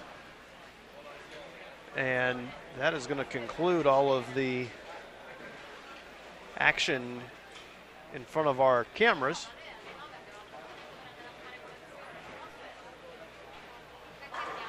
So now it's just a matter of waiting for everybody to finish up, and then we will resume our coverage with game number 4. Once again, 3 games in the books here at the WTBA World Championships. Thanks for joining us on Bowl TV. We will have continuing coverage resuming in just a moment.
And here we go with game 4 of the singles competition at the 2013 WTBA World Championships. I'm Jason Overstreet. Lucas Wiseman will be back along in a moment. We appreciate your being with us as we bring you this wall-to-wall coverage here. This is the first squad of the men's singles. And we'll have all the action today here set up from behind lanes 51 through 58. You can follow along with the scoring. Live scoring is available. A link can be found at bowl.com.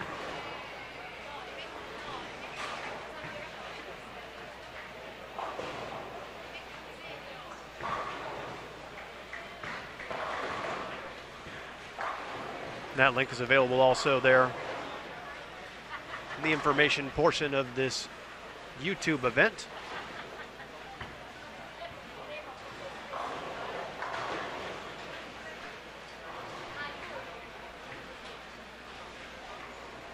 Thank you to WTBA for partnering with the United States Bowling Congress and Bowl TV to bring you this coverage. Glad to be able to showcase the best talent in the world. Once again, complete schedule of all the events here at the 2013 WTBA World Championships can also be found at bowl.com.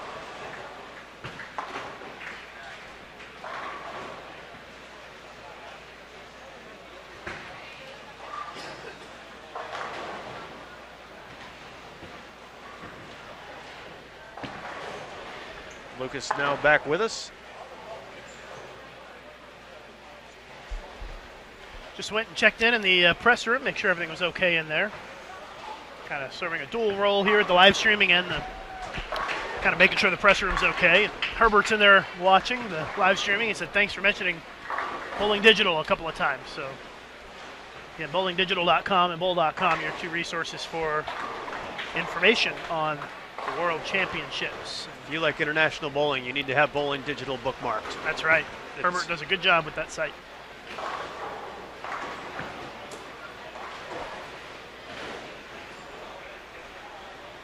And he was also helping me on how to say Bodo Kozniecny's last name, because Herbert is, of course, German, and Bodo is German, and Herbert said that this is even a hard name for him to say. So if it's hard for a German to say, you can only imagine how hard it is for somebody who doesn't speak German to say it. But hopefully we'll be saying Bodo's name quite a bit. He's near the top of the leaderboard still, I would assume, after Game 3, although we're waiting for the updated standings to come in here. Yep, looks like Bodo's still in the lead at plus 102. Asado of Japan in second. Choi Bak-um in third, and John Janowitz in fourth. That's just updated in-house here. They get the in-house update a little quicker than they do on the web.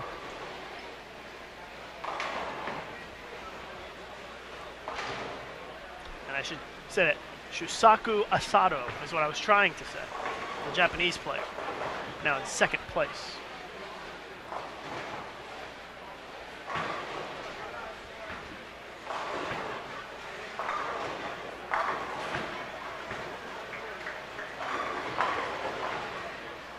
So pretty low, what I would say, a pretty low scoring pace, I think, here on this short pattern, 33 feet.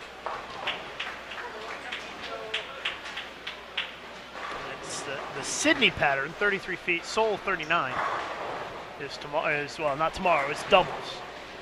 So men and the women bowl in the same conditions. So 2 days of short here for the singles event total. So the standings are now updated on the website. And again, Bodo Kozniecny of Germany is in first place, mainly because of that 300 he had in Game 2. He's 201, 300, 201 for 702. Shusaku Asado of Japan at 696 is in second. Choi Bak-um of Korea is third at 690. And John Janowitz of the United States is in fourth place at 676. There is a tie for fifth. Rafiq Ismail of Malaysia and Alex de Vries, not sure how to say that, of the Netherlands at 672.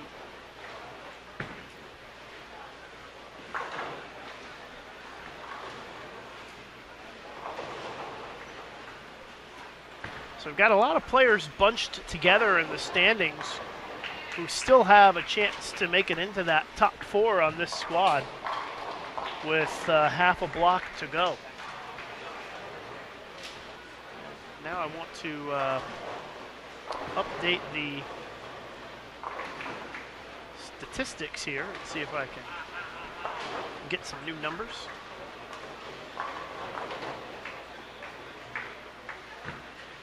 Well, the average score in Game 3 actually went up again, Jason.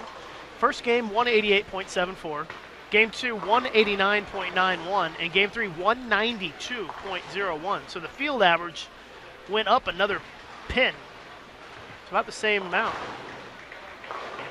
So while the overall scores are going up, the guys at the top have kind of slowly been coming back toward the field a little bit.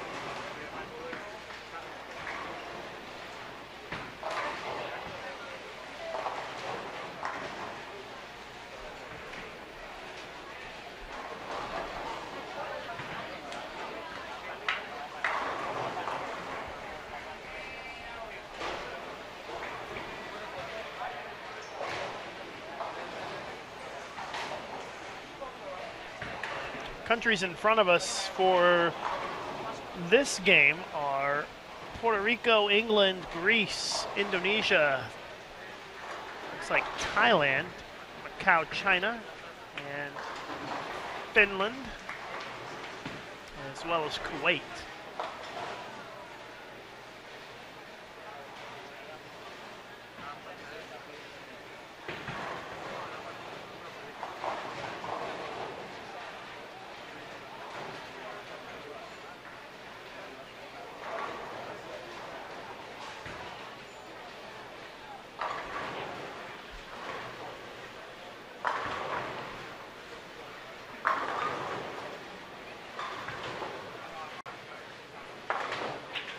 If you use Twitter, please be sure to follow World Bowling, at World Bowling. That's the World 10-Pin Bowling Association's official Twitter feed, at World Bowling. You can follow USBC, at USBC, if you're interested in information on what's going on in the United States. And you can follow me, at Lucas_Wiseman. And you can follow Jason at Overstreet Jason. We'll know if we pick up Twitter followers from outside the United States that it came compliments of our Bowl TV broadcast. I just looked at the World Bowling Twitter feed. They're at almost 700 followers. So if we can get that number to 1,000 by the end of the day, I think that'd be pretty solid. Well, certainly everybody watching who has a Twitter account should be following at World Bowling. It's going to be a fantastic source of information on WTBA events.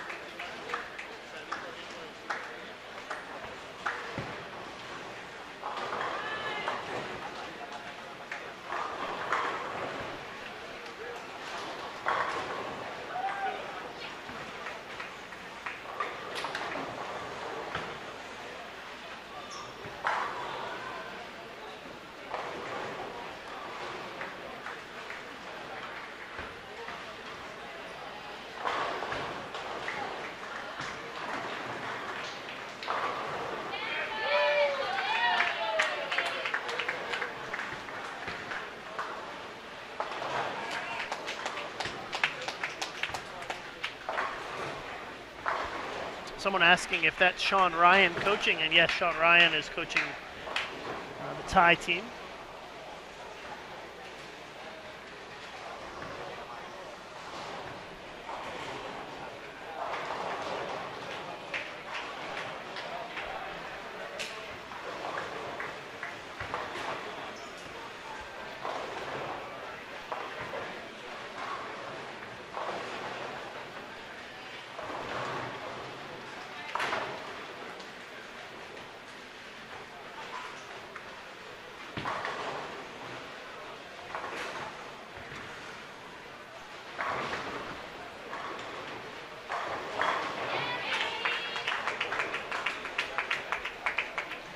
So about halfway through game 4 of 6 on this first squad of men's singles qualifying.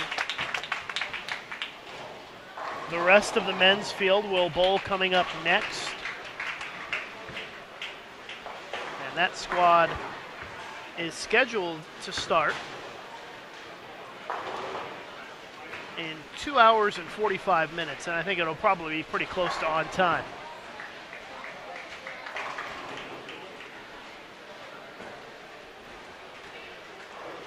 Do have an hour-and-a-half break between squads to re-oil, but they won't need that much time. So even though we're running a little bit behind schedule early on here, we should make up a little bit of the time.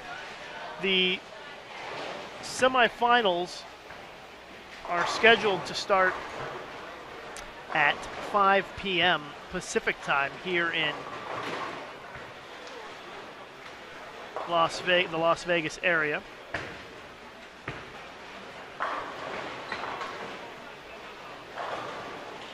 So that's going to be in the overnight hours in Europe, unfortunately. But the live stream will be available on demand, so you'll be able to watch it when you wake up the next morning if you can't stay up.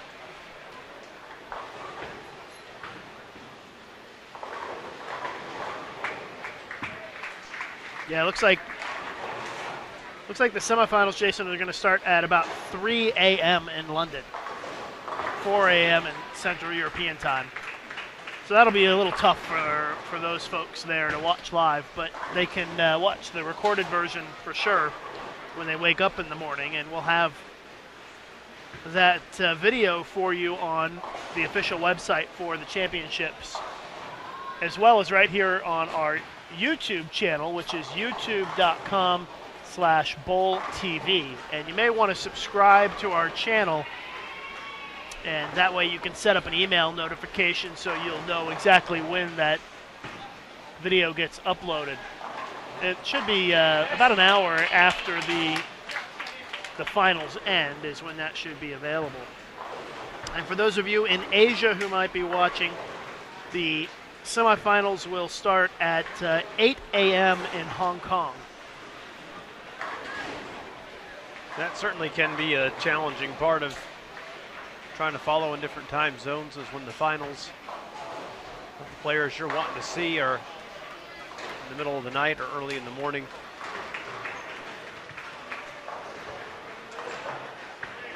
Oh, just about saw a big 4 conversion there.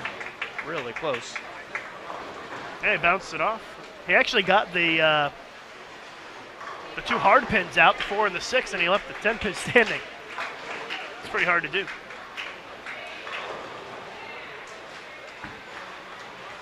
And Andy corrects me, I'm wrong. It's 1 a.m. in London. A little bit fuzzy math on my side. So 1 a.m. in London, 2 a.m. Central European time, if that's correct. Andy, feel free to correct me now, again, if I'm wrong. But so maybe 1 a.m. isn't so bad in London. In the UK, you might be able to stay up.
Steve Thornton from Team England with the pretty brutal 8-pin there.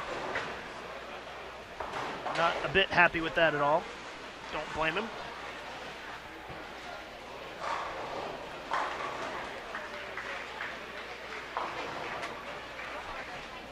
It's Chris Ascona from Puerto Rico. Bowls in college here in the United States.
Well, if you're just joining us, we appreciate your being with us here for this 2013 WTBA World Championships.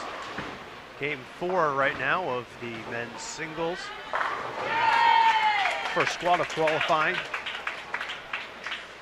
As we see who will make the top 4 and advance to the semifinals.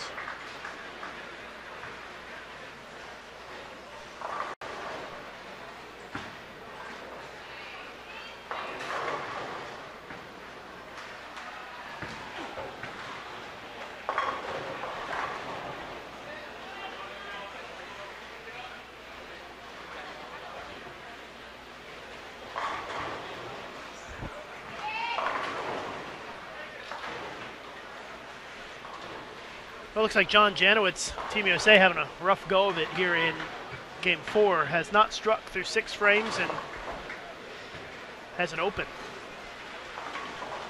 So that's not great news for John Janowitz. See if I can find some of the other bowlers who are in the top 4 to get an update here. Well, Bodo Kozniecny with the front 7 this game. So maybe Bodo likes the even numbered games. He shot 300 in game. He shot 201, 300, 201. Now he's got a chance to shoot 300 again. That'd be pretty interesting. That pattern. would be interesting. Yeah, he's got the front 7. He's on lane 15 if you want to follow on the live scoring. So Bodo Kozniecny with the front 7 on lane 15. And Bodo currently leading in the singles event here. And boy, if he can pop another big game, that would be huge. Really put himself in a strong position. Yeah, with the scoring pace being so low, if you can pop another big game, that would be very impressive.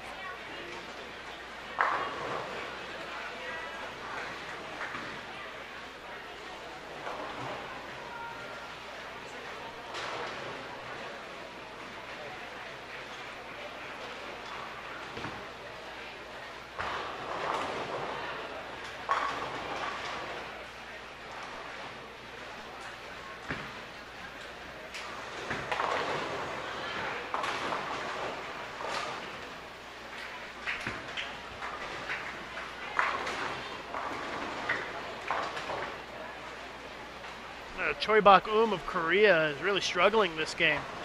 He will not shoot 200, only 138 in the 8th frame. He's on lane 41.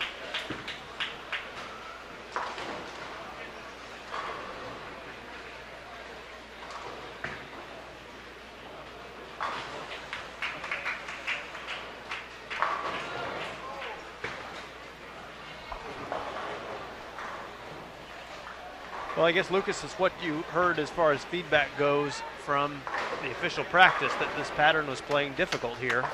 And I'd say that's certainly playing out. What I think is always the unknown is to what degree were the squads balanced out in terms of what to expect. Oh, Bodo just left a single pin in the 8th, so he's not going to shoot 300. I think there's a lot of great players that are coming up on the second squad. I mean, just on the American side, you've got Chris Barnes, Tommy Jones.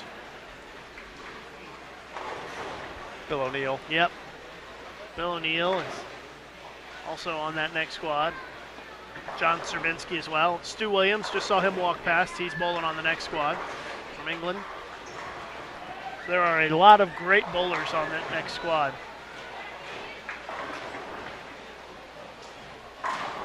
And I expect that Bill O'Neill will probably put up a big score. I think Bill O'Neill has been on Team USA for a few years now, and I think that just about every event he's bowled for Team USA, he seems to win the all events title.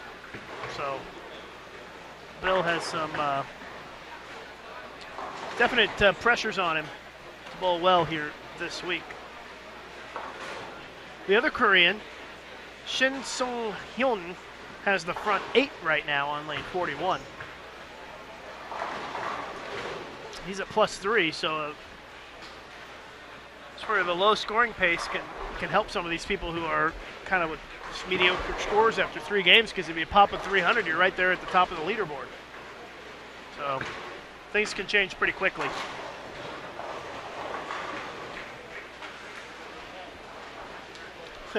Bodo can't make a spare, by the way. He missed a single pin in the 8th. It's at least the 3rd missed single pin that I've seen for him today on the scoreboard. That was going to be haunting. We Yeah. saw that happen to Janowitz when he was in front of us. We might actually get to see Bodo the next game. He's on 15 right now, which means that he should be pretty close to us for the next game, I think.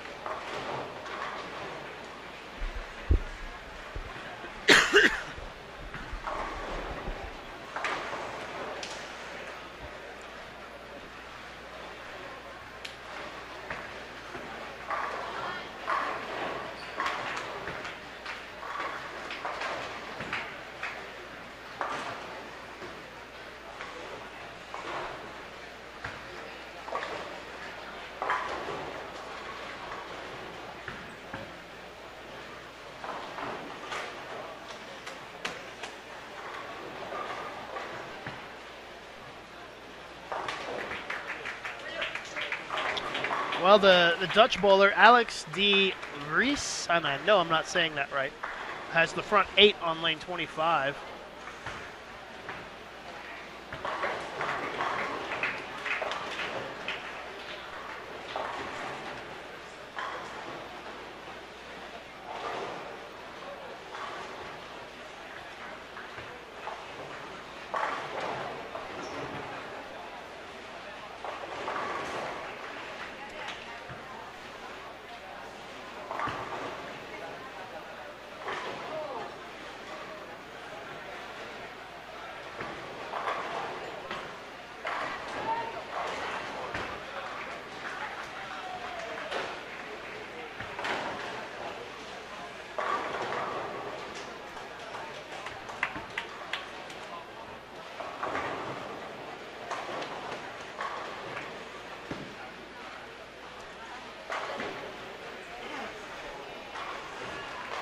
Front 9 now for the Dutch player on lane 25.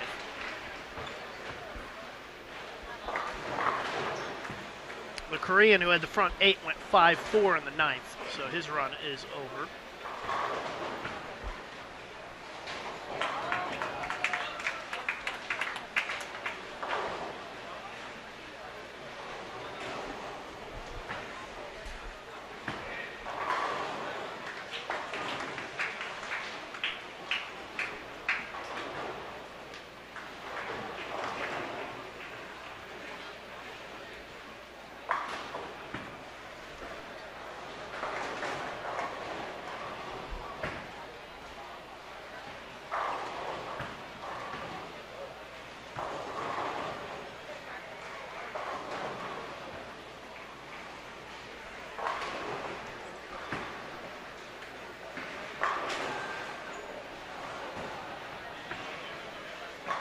Wrapping up game 4 of 6.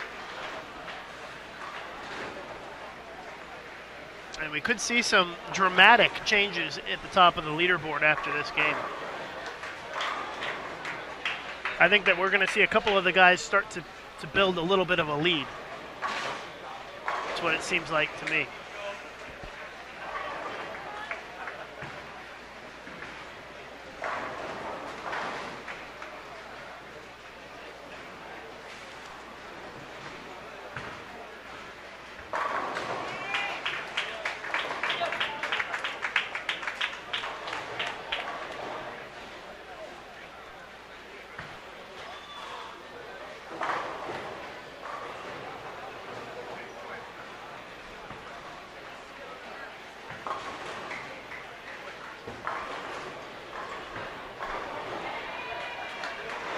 So I think that Alex de Vries is going to potentially move into the lead here.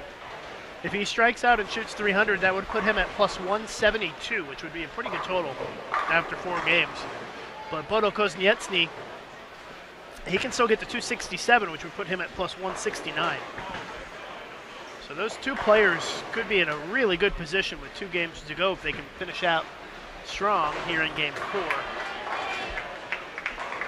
And my thanks to Eric on Twitter for helping me pronounce Alex's name correctly. I appreciate that.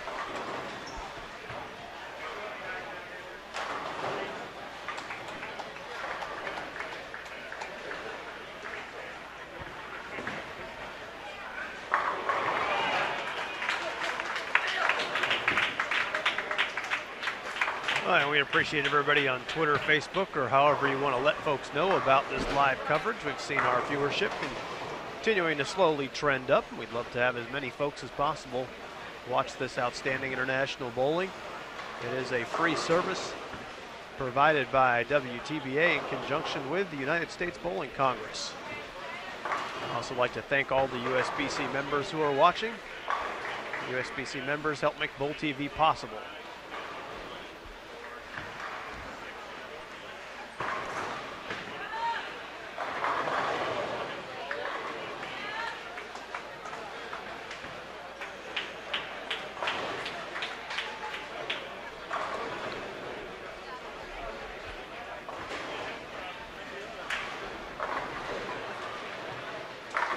Not a good game for Team USA. Neither Janowitz nor Fagan have thrown a double this game. And it looks like if this is right on the scoreboard, John Janowitz just threw a gutter ball first shot in the 10th and will be at 168 max. And that might virtually knock him out of contention for the semifinals.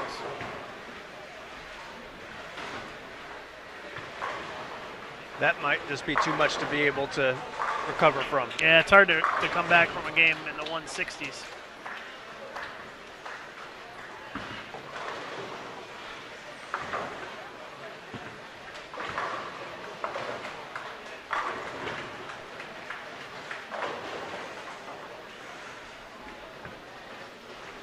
The second squad scheduled to get started in 2.5 hours. Right here live on Bowl TV.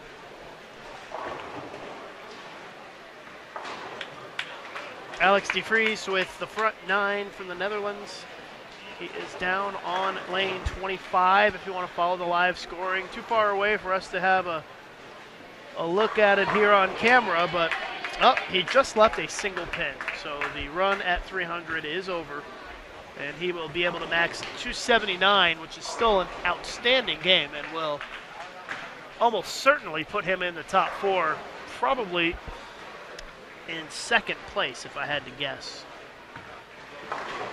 Bodo Kozniecny, 265, put him at plus 167. So Bodo really bowling well so far today.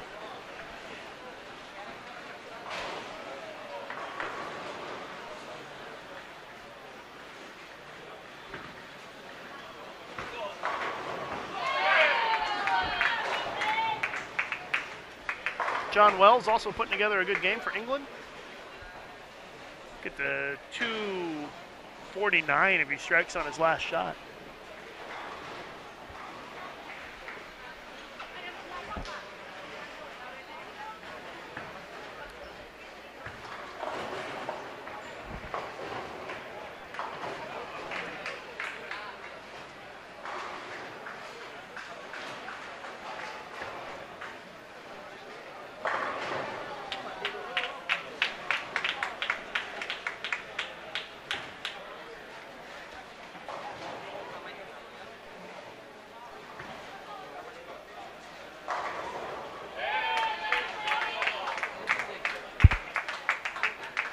John Wells, 249. That'll get him back into plus territory. Put him at plus 24 after 4 games.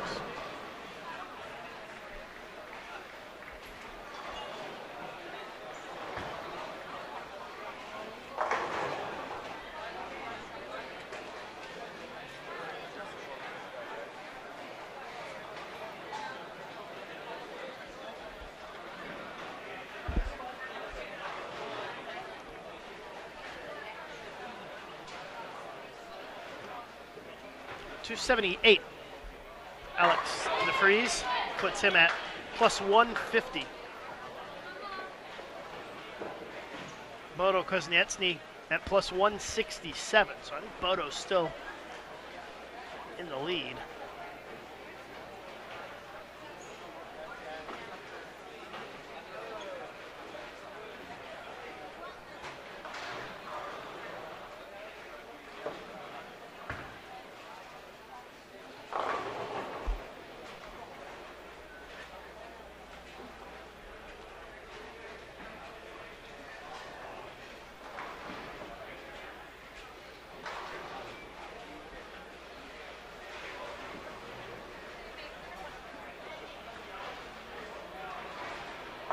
Kim Joo-young of Korea is now up to plus 116. He shot 247. So I told you, I promised you a dramatic shift in the leaderboard after this game, and it looks like it's coming true.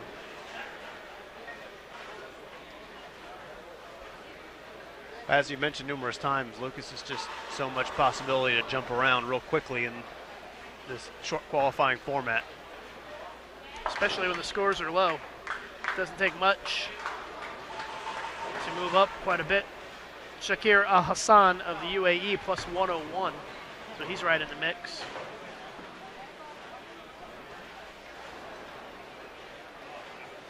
Shusaku Asado of Japan plus 92, only shot 196. Choi Bak-um, 187 that game, sits at plus 77. And Shin Song-hyun of Korea plus 66.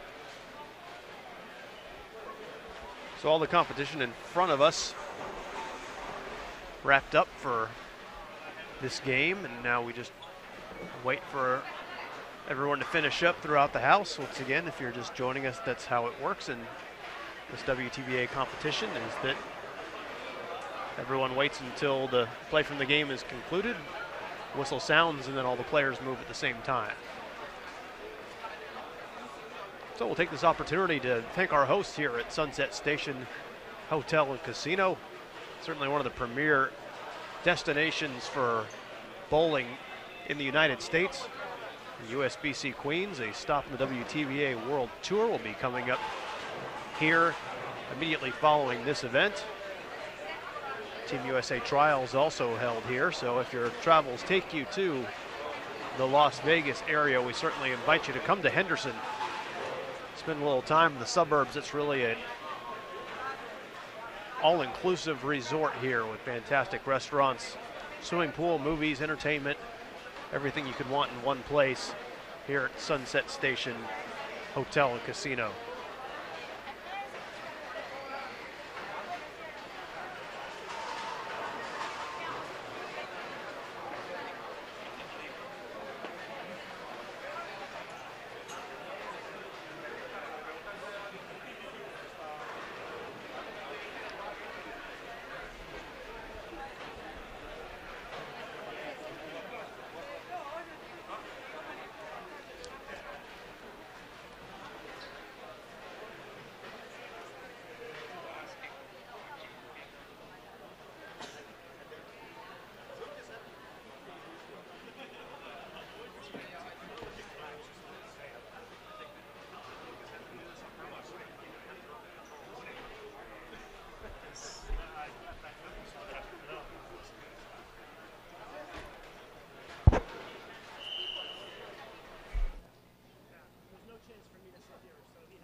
about ready to get started with game number 5.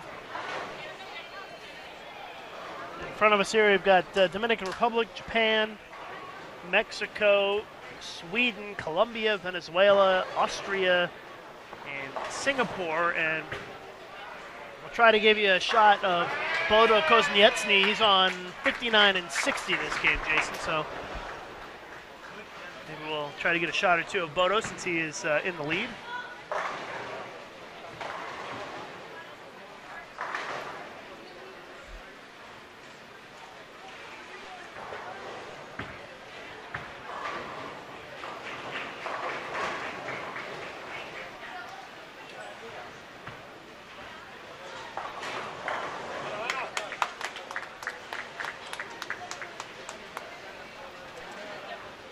Here's a look at Bodo on the approach. Sitting at plus 167 is the German.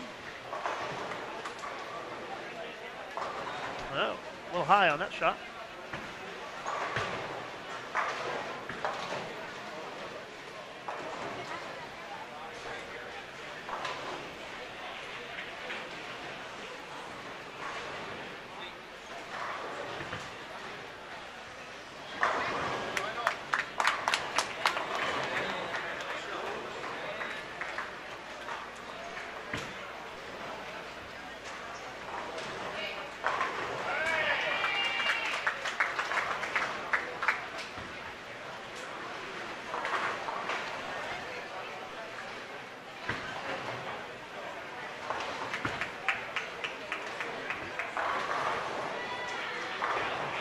I was just looking back at the results from the 2010 Men's World Championships in Munich, and Bodo Kozniecny, he got the bronze in the doubles event. And the Germans also advanced to the team semifinals, where they also got the bronze. So Bodo was a big part of that as well.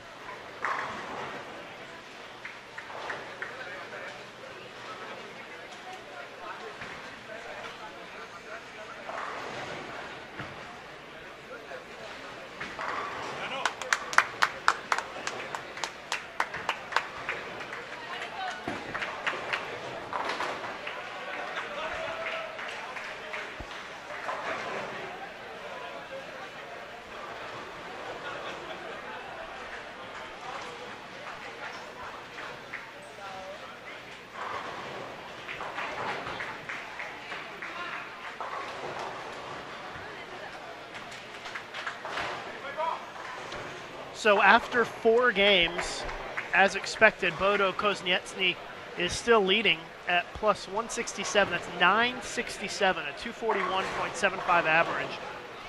Alex de Vries of the Netherlands in second place at 950. Kim Joo-young of Korea now in third at plus 116. And Shakir Al-Hassan of UAE is fourth at 901. Shusaku Asado of Japan is fifth at plus 890. Sorry, at 892. That's plus 92. And actually, he's on lane 51 this game. So take a look at Bodo Kozniecny, our leader.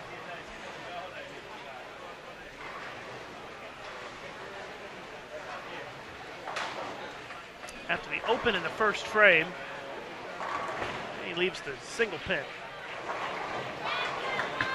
Go over to 51, Jason. We can get a look at Asado from Japan, who is in 5th place coming into this game. He's going to be up on the left lane.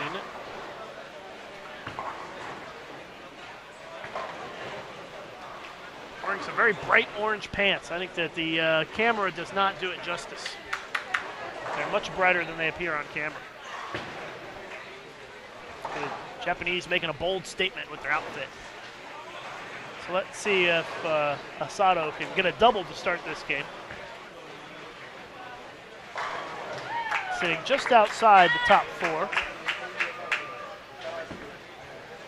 Very high backswing. And wow, a very stone cold 8-pin on that shot. Looked like a good shot too.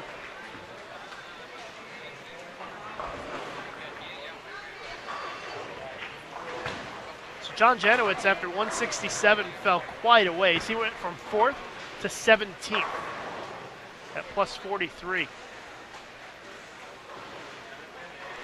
You can find all the results on the official website of the World Championships, which is bowl.com/world2013. bowl.com/world2013 is where you can find the results, as well as the live scoring.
Notice a lot of people are following World Bowling on Twitter, and a lot of tweets come in.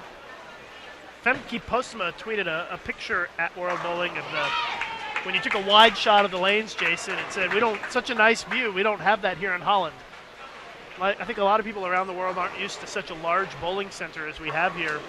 We have 72 lanes here at the Sunset Station Strike Zone Bowling Center. Very wide concourse that allows for this platform and stands to be set up, and really is a nice facility for a major competition. But it's not even close to the biggest bowling center in the United States. There are quite a few that are even bigger. There are a few 80-lane bowling centers in Indianapolis. There's quite a few big bowling centers in the United States, and there are some big ones in Japan as well. I have not been to any of the bowling centers in Japan, but my understanding they've got some pretty big bowling centers over there.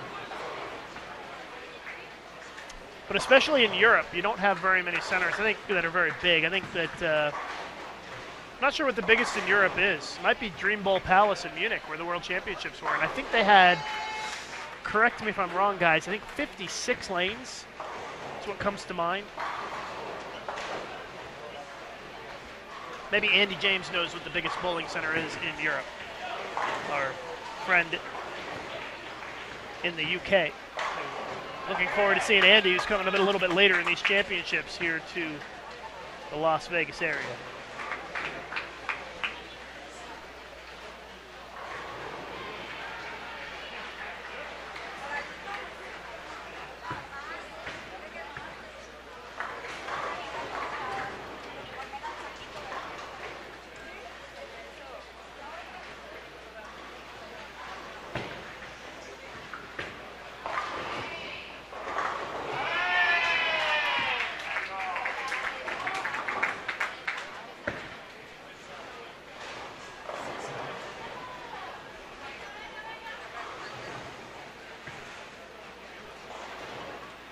And they tell me that I'm correct, that Dream Bowl is the biggest center in Europe.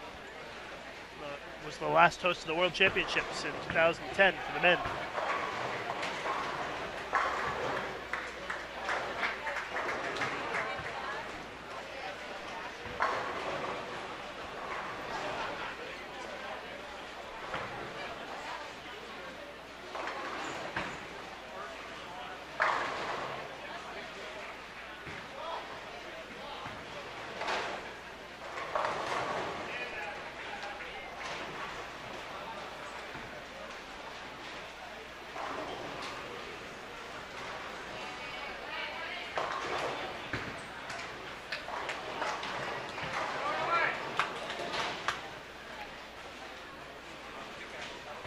Kosnietsny, our leader, hasn't struck yet through 3 frames.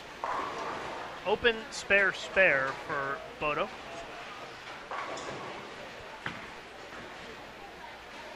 Seems like his trend has been to bowl good every other game. He bowled a 201, and then he bowled a 300, and then he bowled another 201, and then he bowled a 265. So if he continues that trend, he'd be due for about a 200 game this time around.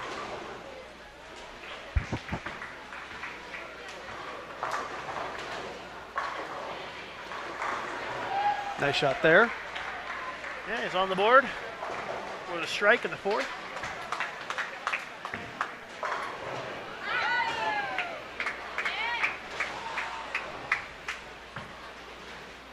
And they say 52 lanes at Dream Bowl Palace in Munich. I thought 56, but 52 seems to be the number. Pretty close.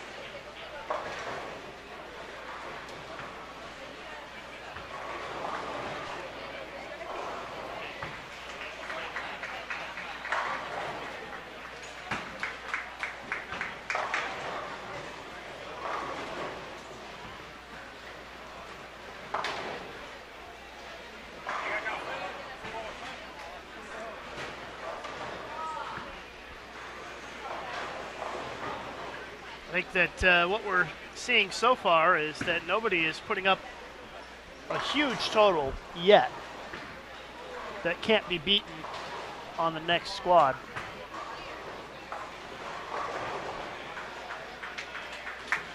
A lot of great players coming up on that next squad.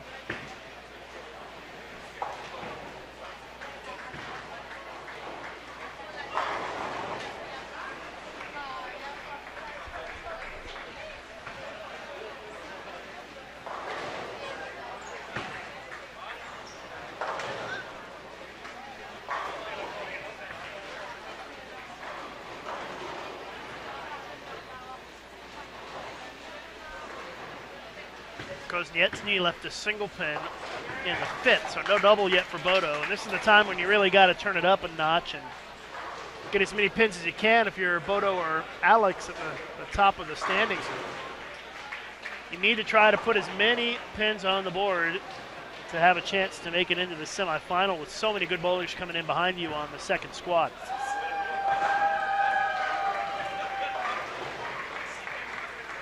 Because remember, only the top 4 advance. And that's after all of the bowlers on squads 1 and 2 combined.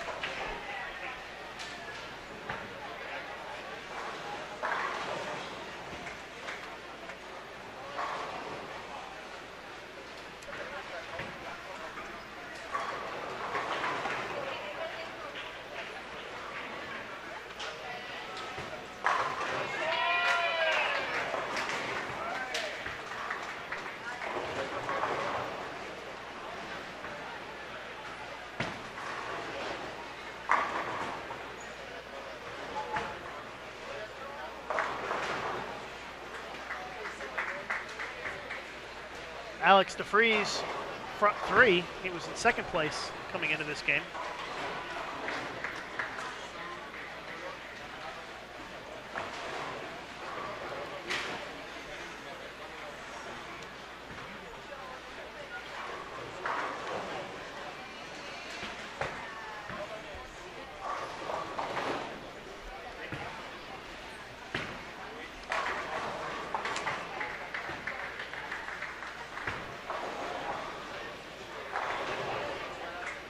I think we should be able, Jason, to get a look at Bodo Kosnietsny for the last game, too, if we kind of reposition our one camera just a little bit to the left. So you never know if you're going to get the leaders in front of our cameras at the end, but looks like we might get lucky having Bodo within our view.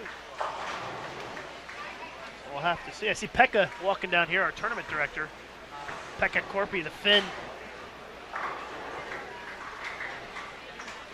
The red shirt, Jason. Yep. Pekka is well known for having a whistle that he can blow louder than anybody in the history of the world, and for his very defined announcements that he makes, very direct. A very well-respected tournament director is Pekka. Nobody has any interest in messing with him, I can assure you that.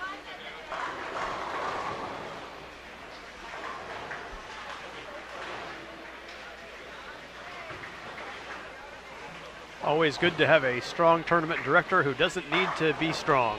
That's right. Things go smoothly.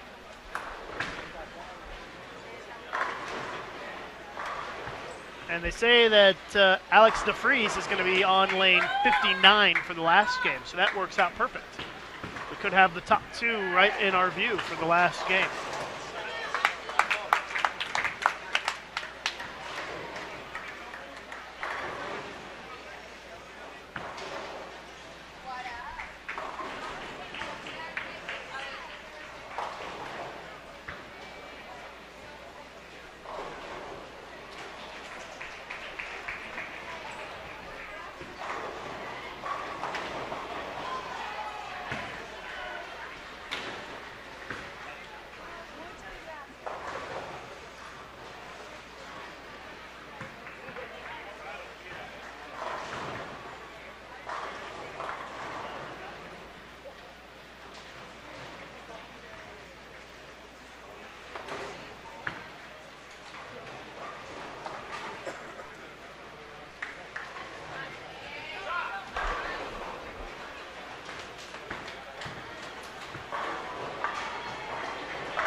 Alex DeFries with a spare in the fifth. He's down on lane 15.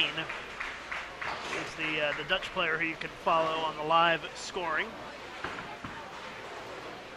And we should get a look at him for the last game.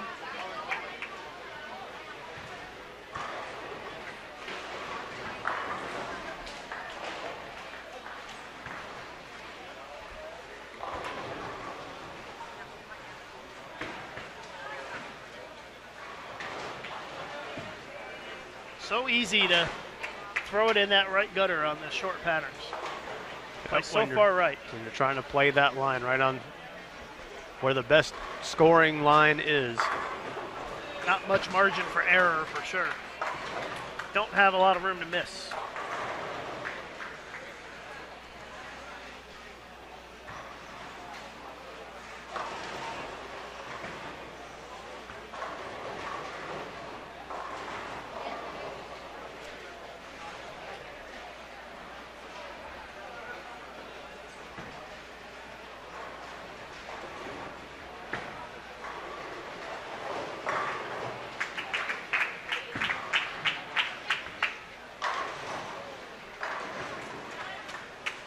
We hope that you will be able to watch the semifinals a little bit later today here on Bowl TV.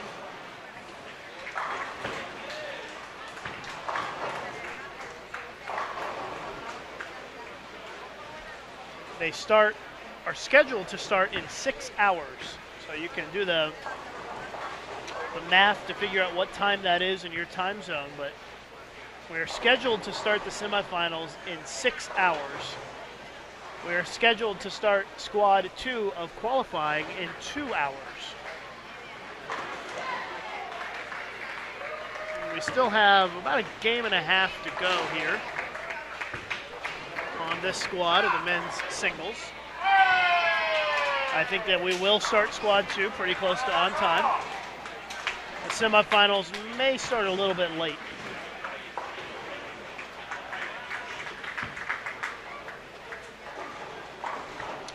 Well, Bodo Kosniewski has not thrown a double yet this game. The German going on pace again to shoot a 200, just like he has every odd-numbered game. And this is going to give Alex DeFries of the Netherlands a great opportunity to surge past Bodo at this rate.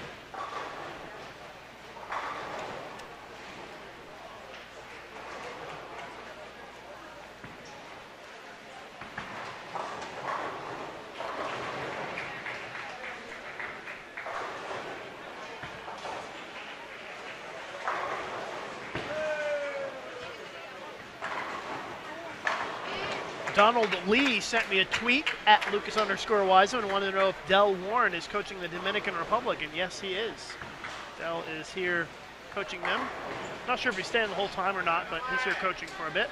So thanks, Donald, for watching and for the tweet. Look at Del. There we go. Del is heads up the Kegel Training Center in Florida. Kegel is a great supporter of competitive bowling. They also are the official lane maintenance provider for these championships as well, as they are for all WTBA events, as well as PABCON events as well.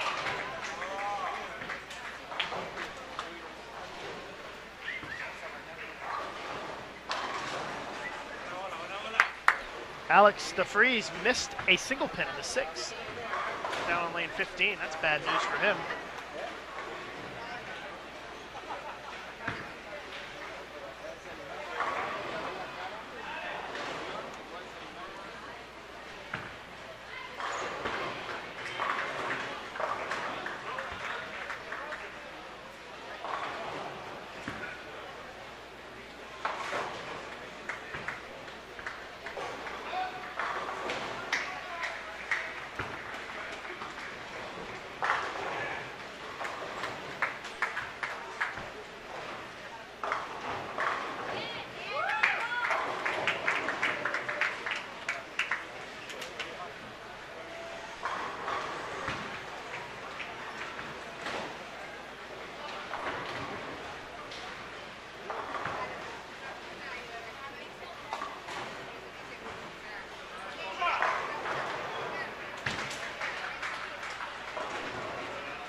Game 5 starting to wrap up. Just a couple of frames to go here in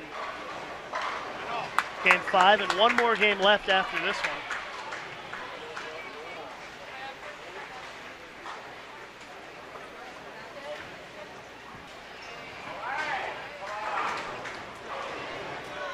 Then we'll have the re-oil break as they will bring out the lane maintenance crew to refresh the lanes for the second squad.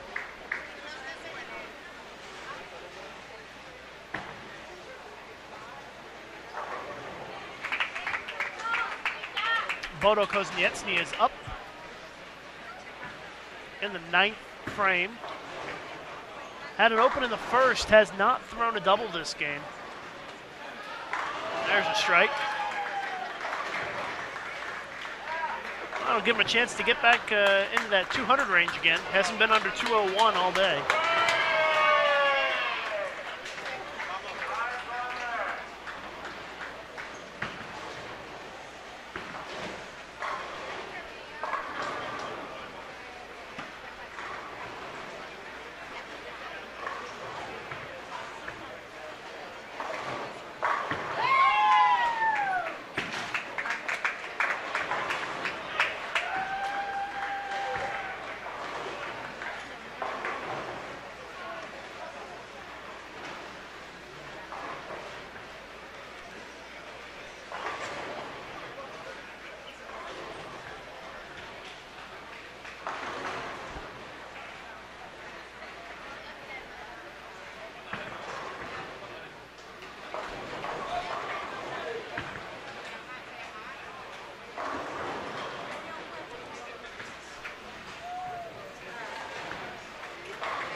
Well, Bodo has a chance to strike out for 207. He's about to be up in the 10th here in a second.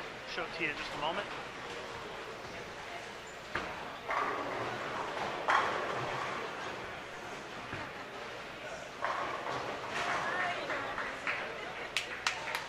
And here he goes. Our leader after 4 games. Trying to hang in there and stay in the lead. He needs a big finish this game, though. That's pretty good. Gets his first double of the game, and it comes at a great time.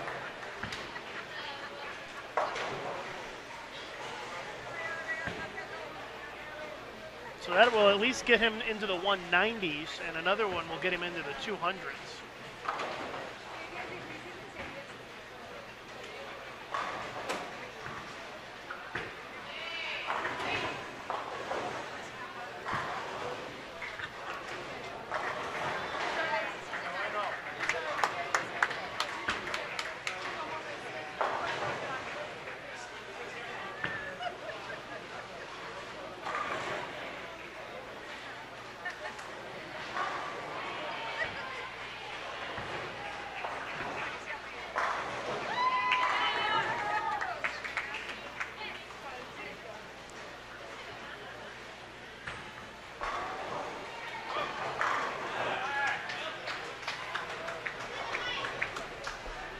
Alex de Vries with a double for the Netherlands down on lane 15, and Alex is going to have a chance to overtake the lead.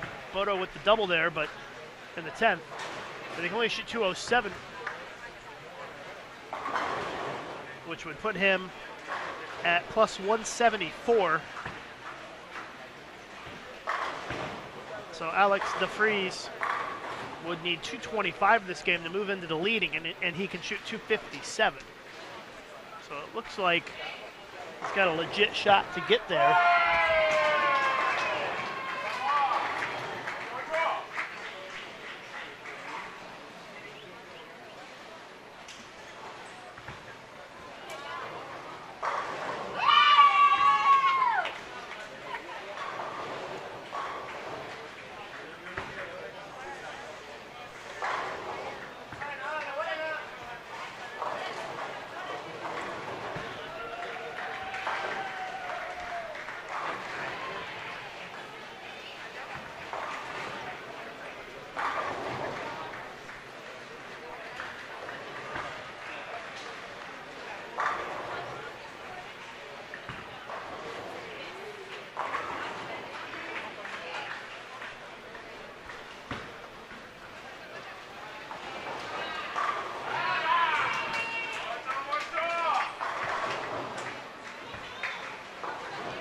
Sato not having as much luck this game. That double in the 10th, him in the 190s, likely with the fill shot coming.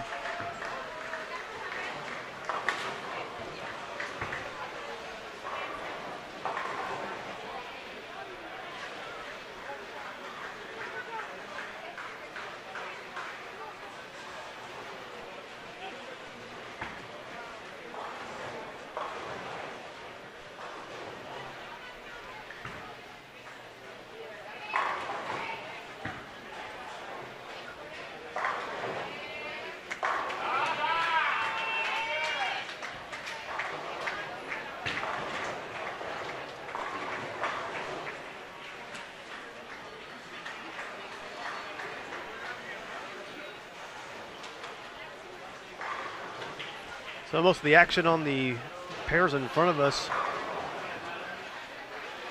concluding. Looks like only a 10th frame waiting for Estrada from the Dominican Republic. And Shusaku Asado on that pair shot 192. He was in 5th place. He may fall back a bit here.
So if you're just tuning in, you're watching the conclusion of game number 5 here in the first squad of singles qualifying at the WTBA World Championships, live from Sunset Station just outside Las Vegas in Henderson, Nevada. I'm Jason Overstreet. Appreciate your joining us on Bowl TV. Bowl TV is a product of the United States Bowling Congress, and we appreciate WTBA allowing us to provide you live video coverage of these championships. Game number 6 coming up shortly, as we'll take a wide look out around the center. Look forward to bringing you the action here momentarily.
All right, starting with the final game of this first squad of men's singles qualifying, and I believe that Alex DeFries will be in the lead at plus 183, and he's going to be on 59 and 60 this game, so we will have a look at him.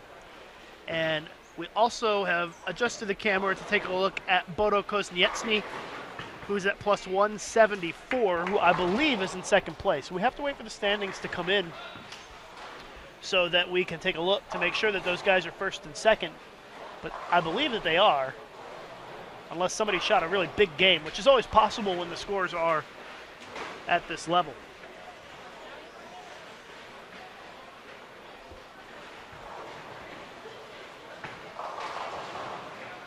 Well, Bodo Kosniecny just had a bad start to the first frame here, but almost missing the head pin to the left and leaving the 3-pin.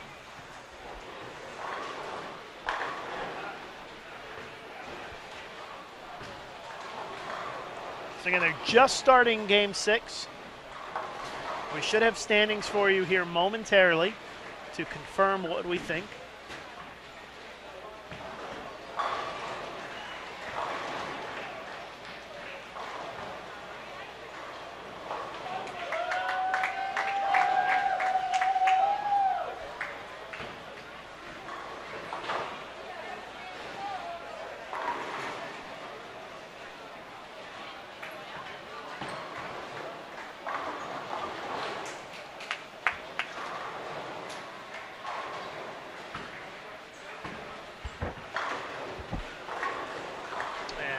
Looks like Alex DeFries is going to be up here next. Jason, he's going to be the number 2 bowler on lane 59. Now, I don't have any stats to back this up, but I think that the team from the Netherlands for both the men and the women would win the gold medal in terms of player height. They're all very tall. I noticed that at the opening ceremonies a couple of nights ago. Convenient because it's easy to see when they're on the approach. That's right. But the Dutch bowlers are all very tall, seems like to me.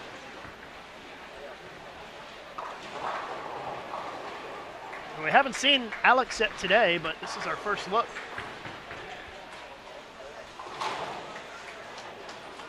And if you want to follow him on the live scoring, he's on 59. And Bodo Kosniecny is on 49.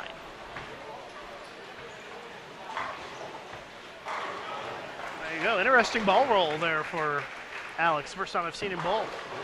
Really high backswing. And he'll walk off behind the pillar, given we're a little bit obstructed to see the settee area from our location, but we're able to watch him throw the ball. And so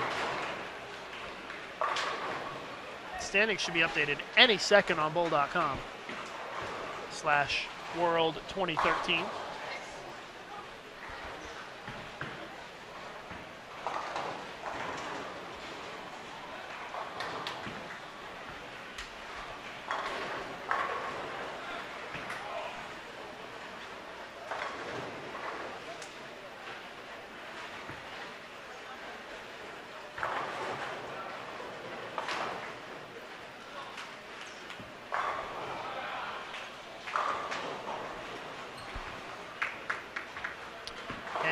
Yes, officially we do have a new leader now. It's Alex DeFries at 1183, 236.6 average.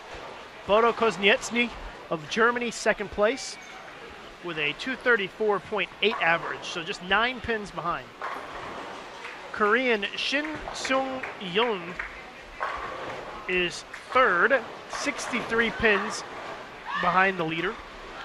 And the United Arab Emirates Shakir Al Hassan in fourth at a 223 average, just 68 pins off the lead. A couple of Koreans in fifth and sixth, Kim Ju-young and Choi Bak-eum.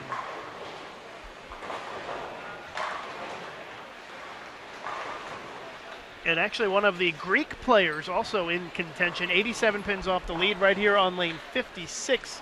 Not up yet, but will be in a moment. On 55, that is Georgios Stefanidis.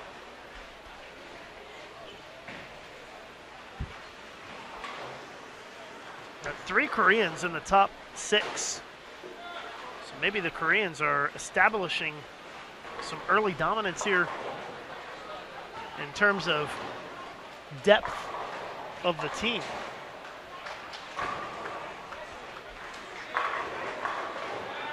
It's going to be an interesting finish here as these players try to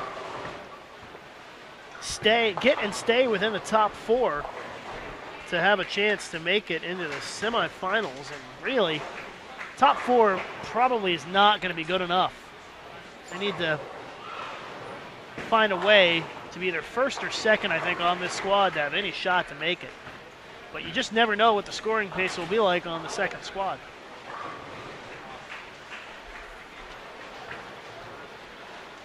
This is the time of the squad, Jason, where I have to get out the pen and the paper and get ready to crunch some numbers.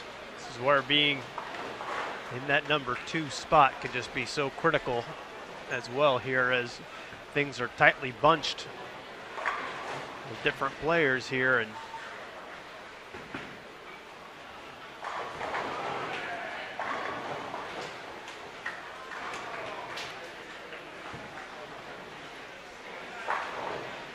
impossible to predict how the balance of scoring will take place across the 2 squads, but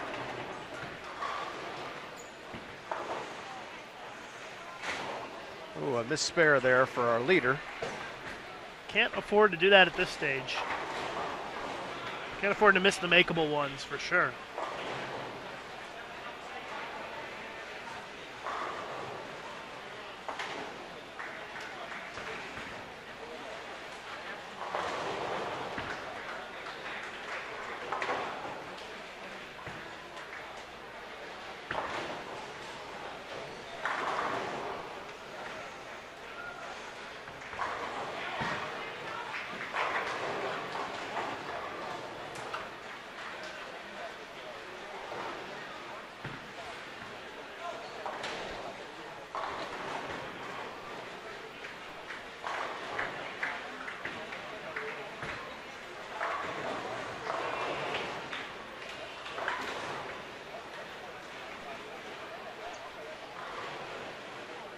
There's Bodo. Bodo and Alex going at about the same time. Alex is going to go first. Strike. Oh, 7-10 for Kosnietsny. 7-10. And he missed a single pin in the second. So things are not going well for Bodo Kosnietsny here this game.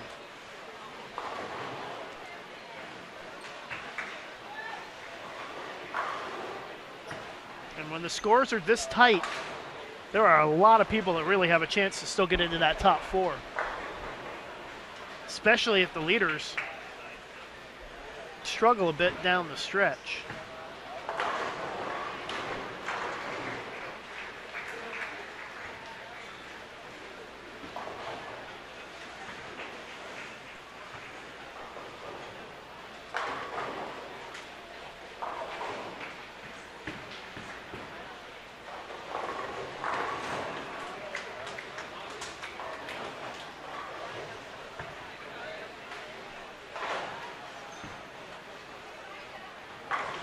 Of course, I just realized that Shakir Al-Hassan, who is in 4th place, is on lane 60 along with Alex DeFries. So we've got 3 of the top 4 who are right here in front of us. I'm just starting to put the numbers together and the lane assignments together and figuring out where everybody is.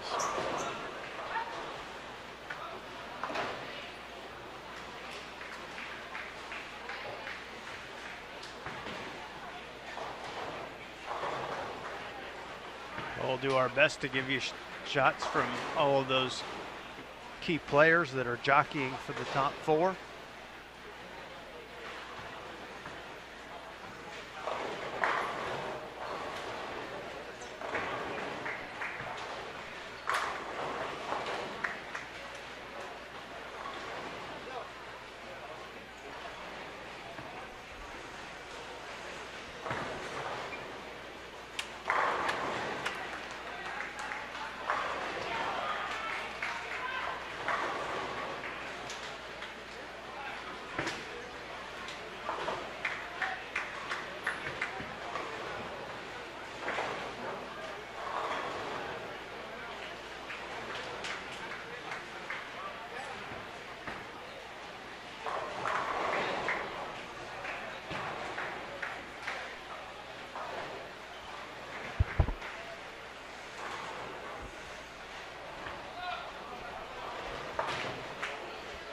Alex DeFries getting ready to step up in the fourth. Strike, open strike for a player from the Netherlands.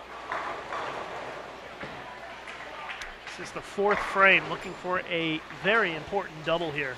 And he throws it in the channel. Wow. The good news is he doesn't lose any count because it's not on a spare. But you don't like to see the rake come down with no pins gone. It's not good. Bodo Kozniecny up now in the fourth. Oh my. And he throws it in the gutter. Can you believe this? Our two leaders both throw it in the channel in the same frame of the last game. This is crazy. And certainly neither one has any idea that the other one is what the other one is doing. What a wow, unusual and bizarre coincidence. And an open frame for Alex. As he gets 6 on the second shot, only 50 in the fourth. And what's happening now, Jason, is that with these two leaders coming backwards in terms of score, this puts a lot of people in the mix to be in the top 4 after this squad. Let's see if Kozniecny can, and he does. He rebounds and gets the spare, but he's already had a couple of opens this game.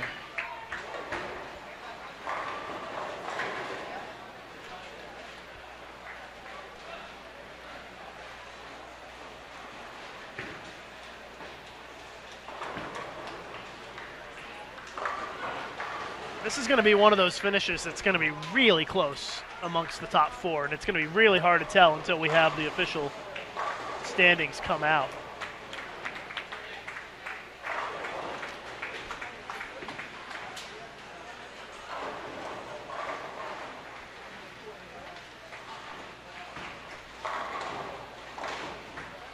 Well, Jason, if we can go to lane 56 for Georgios Stefanidis from Greece. He is the one who's making an actual charge here that has the potential to make up a lot of ground on these guys. He's up right now. So take a look at him. 3 in a row, 9 spare, 9 spare. Still has a legit shot to get to the top 4, but look at this. A 3-6-9-10 in the 6th. A very difficult spare leave. And really, of the bowlers in front of us here that are in contention, nobody seems to be putting together a real big game. Oh, what a break for Alex DeFries, as he breaks up a split for a strike.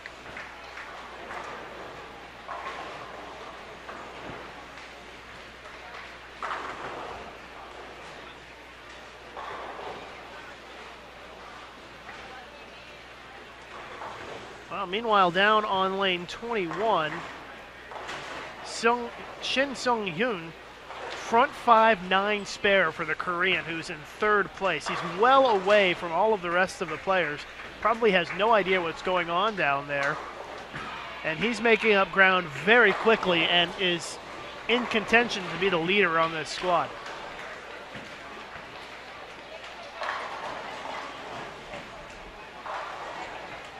And the way things are going, it would not surprise me if that happened. Granted, Shin is 63 pins behind DeFries,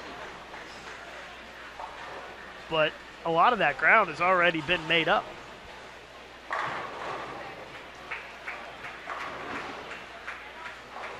Yeah, in fact, it's all been made up. So if we took a snapshot and ended it right now, Shin would be in the lead. And he is down on lane 21.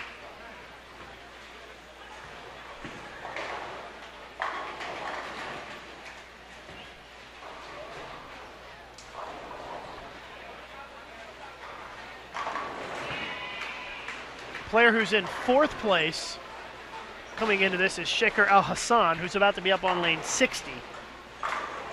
Take a look at him.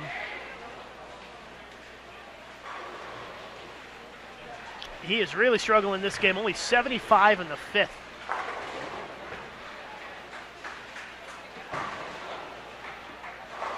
And if you're the guys on the next squad and you're watching this, you're probably pretty happy about what you're seeing because all the guys in the top are coming backwards this game. And that really opens the door for the guys who are going to be bowling on the next squad.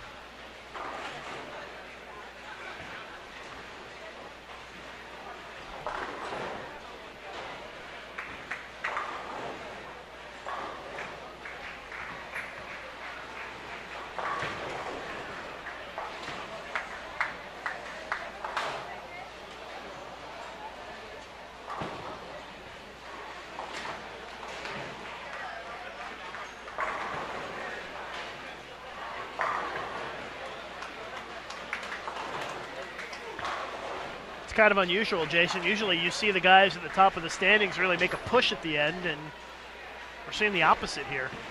Everybody's kind of coming backwards, with the exception of the Korean, who's in third. It'll be real interesting to see how it all shakes out. Alex DeFries looking for a double, and wow, big split. Ooh, that's trouble. Yep, 2-8-10. That is not good news for the Dutch player. Catch a bad pair in this singles competition, and everything can change in a hurry. Well, we kind of knew that the lanes were going to be tough today, and the scoring pace has been relatively low. That's really kind of rearing its ugly head here at the end. A lot of the top players struggling a bit here down the stretch.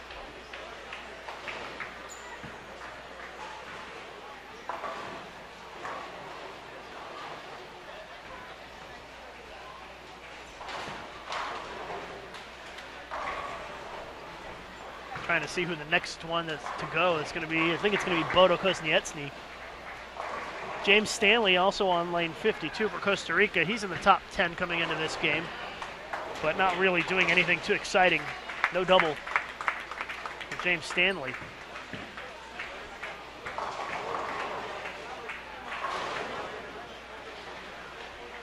Here's Bodo. This is the sixth frame. He's working on a strike, desperately needs a double here.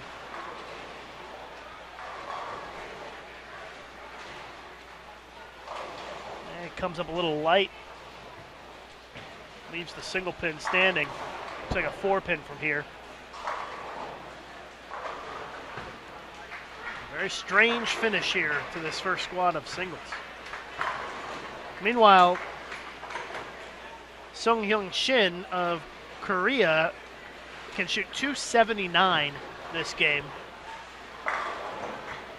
And that would put him at plus 199, which would be almost certainly enough to lead the squad. He is on lane 21. Is that enough to make it into the semifinals tonight, though? I don't know. This could be one of those scenarios where potentially all 4 spots could come from the second squad if nobody puts up a big number here on this squad.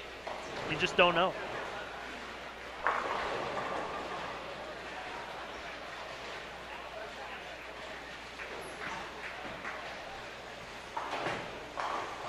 It would be a highly unusual situation, but and I should say that Bodo Kosnietsky can still strike out for 217, which would be a good total for him for this game. And that would put him right at plus 191. But as you can see, there's a lot of work that has to be done for some of these players. I think that Alex DeFries is in big trouble. He can only shoot 198, and I don't think that he's going to have enough to make it into the semifinal with only a 198 this last game.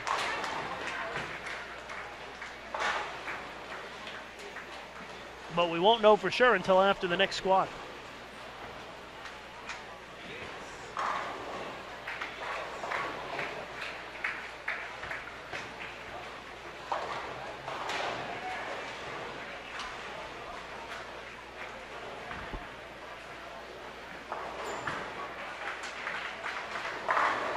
Good ball there.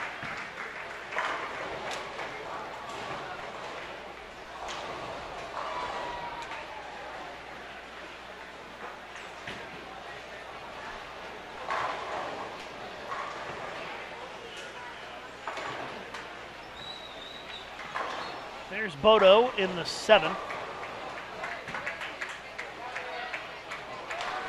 He's working on a spare. Made a good shot. He liked it too, but he leaves the 7.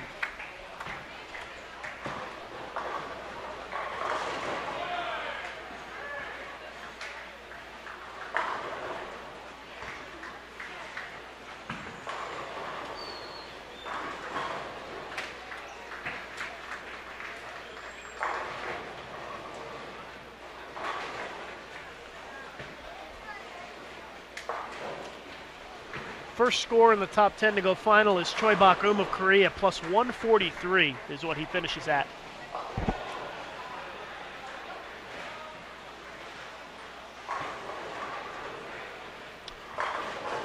Wow, and Sung Hyung Chin of Korea opened in the 10th for 245.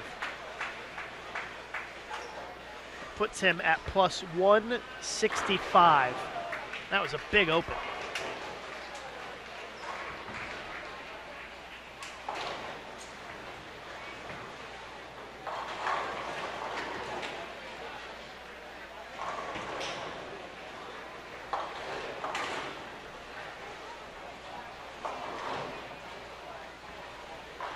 I think that the Greek player on 56 still has a shot to be there, but now he just left the 10 pin. So that's going to lower his potential a little bit. He's going to be well up there, though. A great showing by Georgios Stefanidis here in the singles event. Alex DeFries with a double. And again, Alex can only shoot 198 this game. And that would get him to 181 over. That would probably be enough to stay in the lead on the squad, but I'm not sure if it's going to be enough to make the semifinals. We'll just have to wait and see, but that's assuming he strikes out.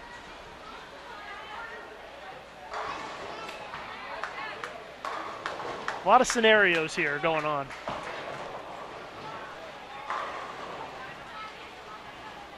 But the only scenario that really matters is you want to be first on this squad.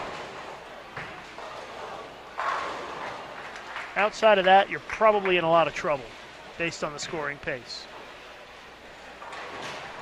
Scoring pace and the bowlers to come.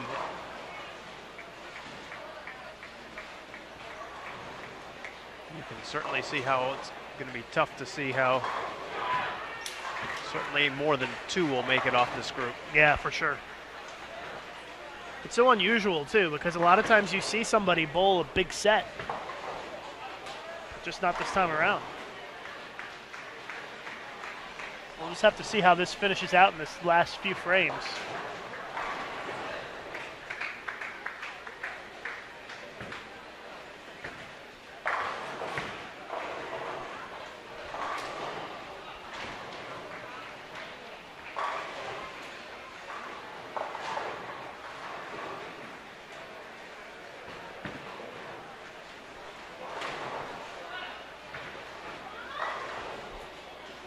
Another 7-pin for Bodo Kosnietsny. And he can only max at 195 now this game. Shaker Al Hassan just left the split. He's going to be out of it.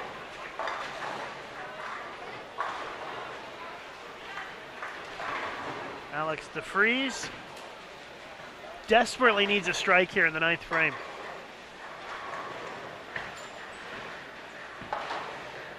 Oh, wow, big 4 split. Disaster in the 9th from the Netherlands.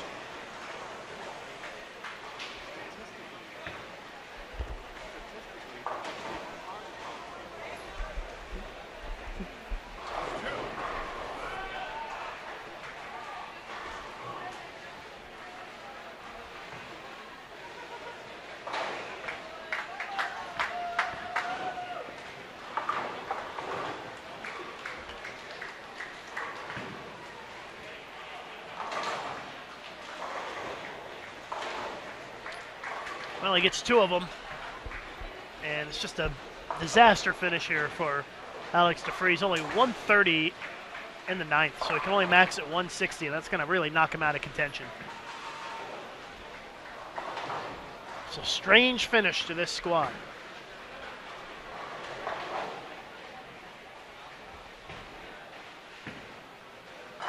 Yeah, certainly some surprises. Yeah, the surprise being that nobody's really bowling a big game at the end here.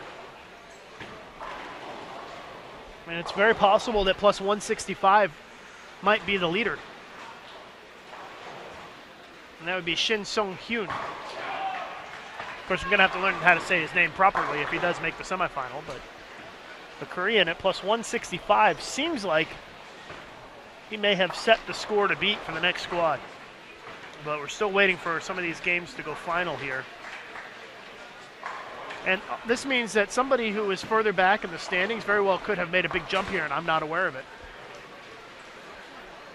That's what happens in situations like this. You have somebody who was 60 or 70 over who could jump right in there for the big game. So I'll have to wait and see the official standings when they come out.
Well, if Bodo Kosnietsny strikes out for 195, that would put him at plus 169, and that would theoretically keep him in first place, assuming I'm not missing something, which is entirely possible in a situation like this.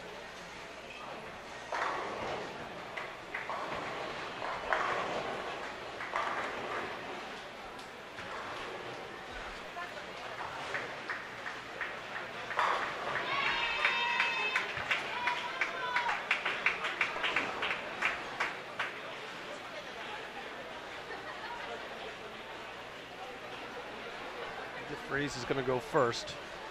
Yeah, he can only shoot 160, so he's out of it. He strikes. Kosnietsny with the 10-pin that falls late. How about that? Desperately needing a strike, and he gets it at the very last possible second there. Yeah, even if DeFries strikes out for 160, he'd be at plus 143, and best case scenario, that would be probably fourth, I would guess. Third or fourth.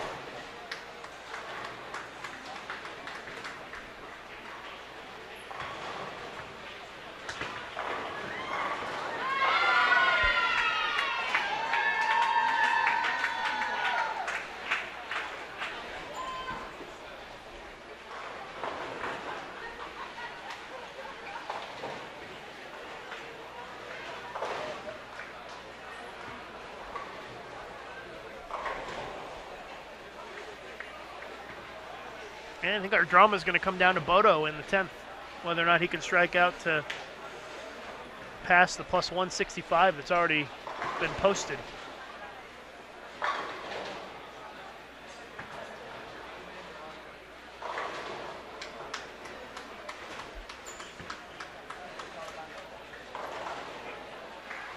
Alex DeFries, a great run through 5 games, but just ran out of gas. And looks like we just had a 300. Down on 48 for Venezuela.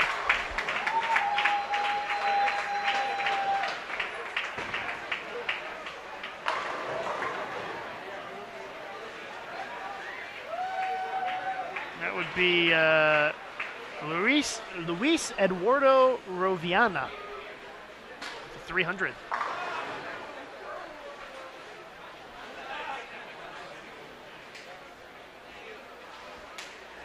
Of course, he was minus 242 going into that game, so not in the mix to make the cut, but nonetheless a great game.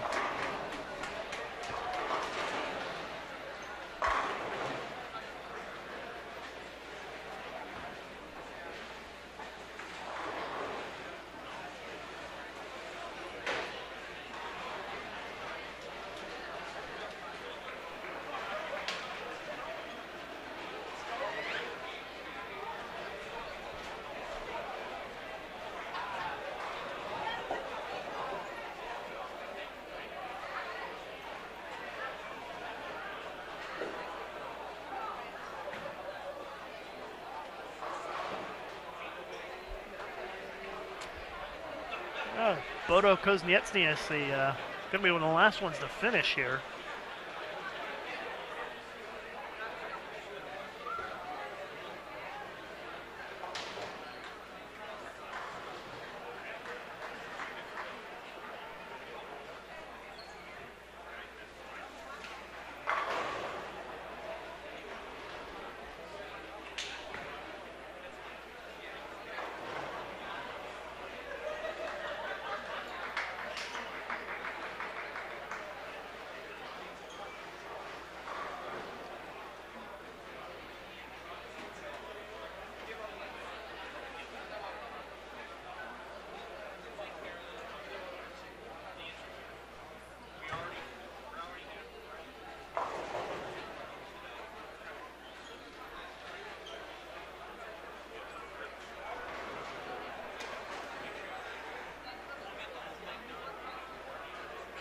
All right, here he goes on the approach.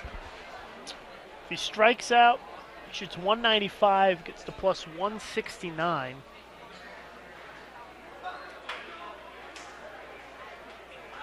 And that should be enough for first on the squad. Gets the first one. I'm just trying to check some of the other numbers here, and I think that this is accurate, that if Bodo Kozniecny strikes out, he will be the squad leader at plus 169. And Shin Swing Hyun of Korea would be second at plus 165.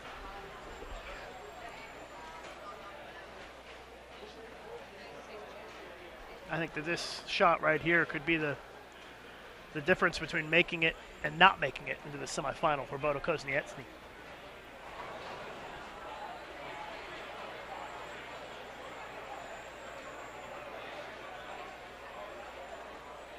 This is a critical shot right here.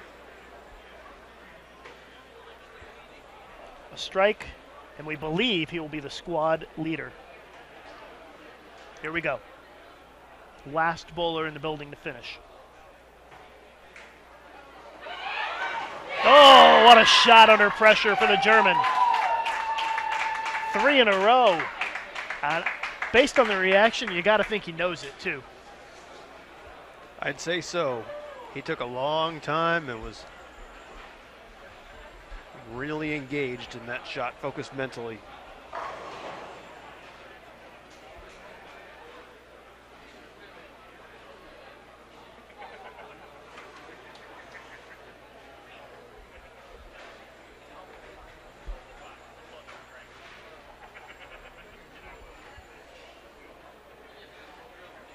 So here's Bodo for the final shot of his qualifying squad.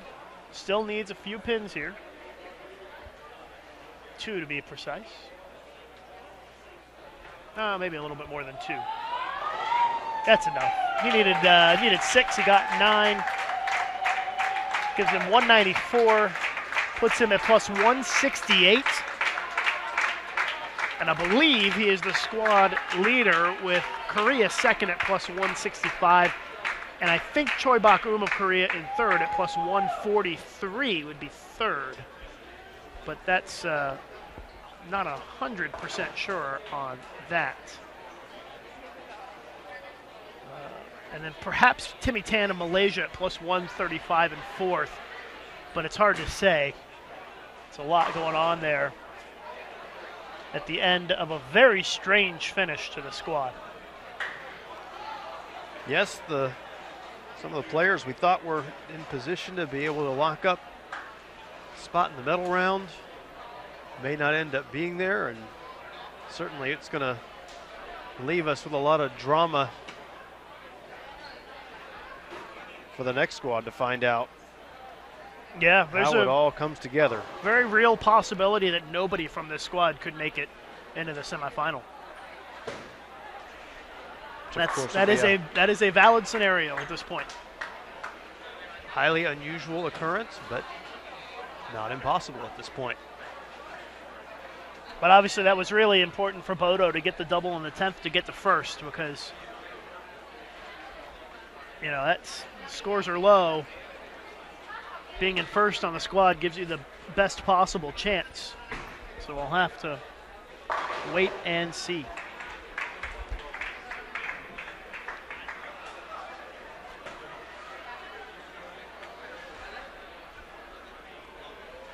Well, you can find standings when they're available on bowl.com.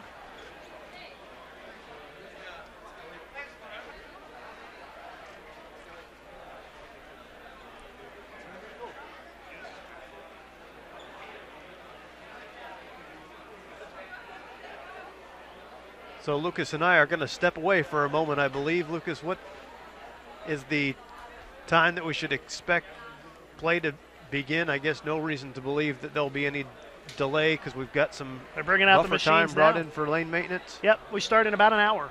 So be sure to check back in with us, and we'll have live coverage of the next squad. You've been watching Bowl TV's coverage of the 2013 WTBA Championships, and we'll be back with you again for the next squad shortly.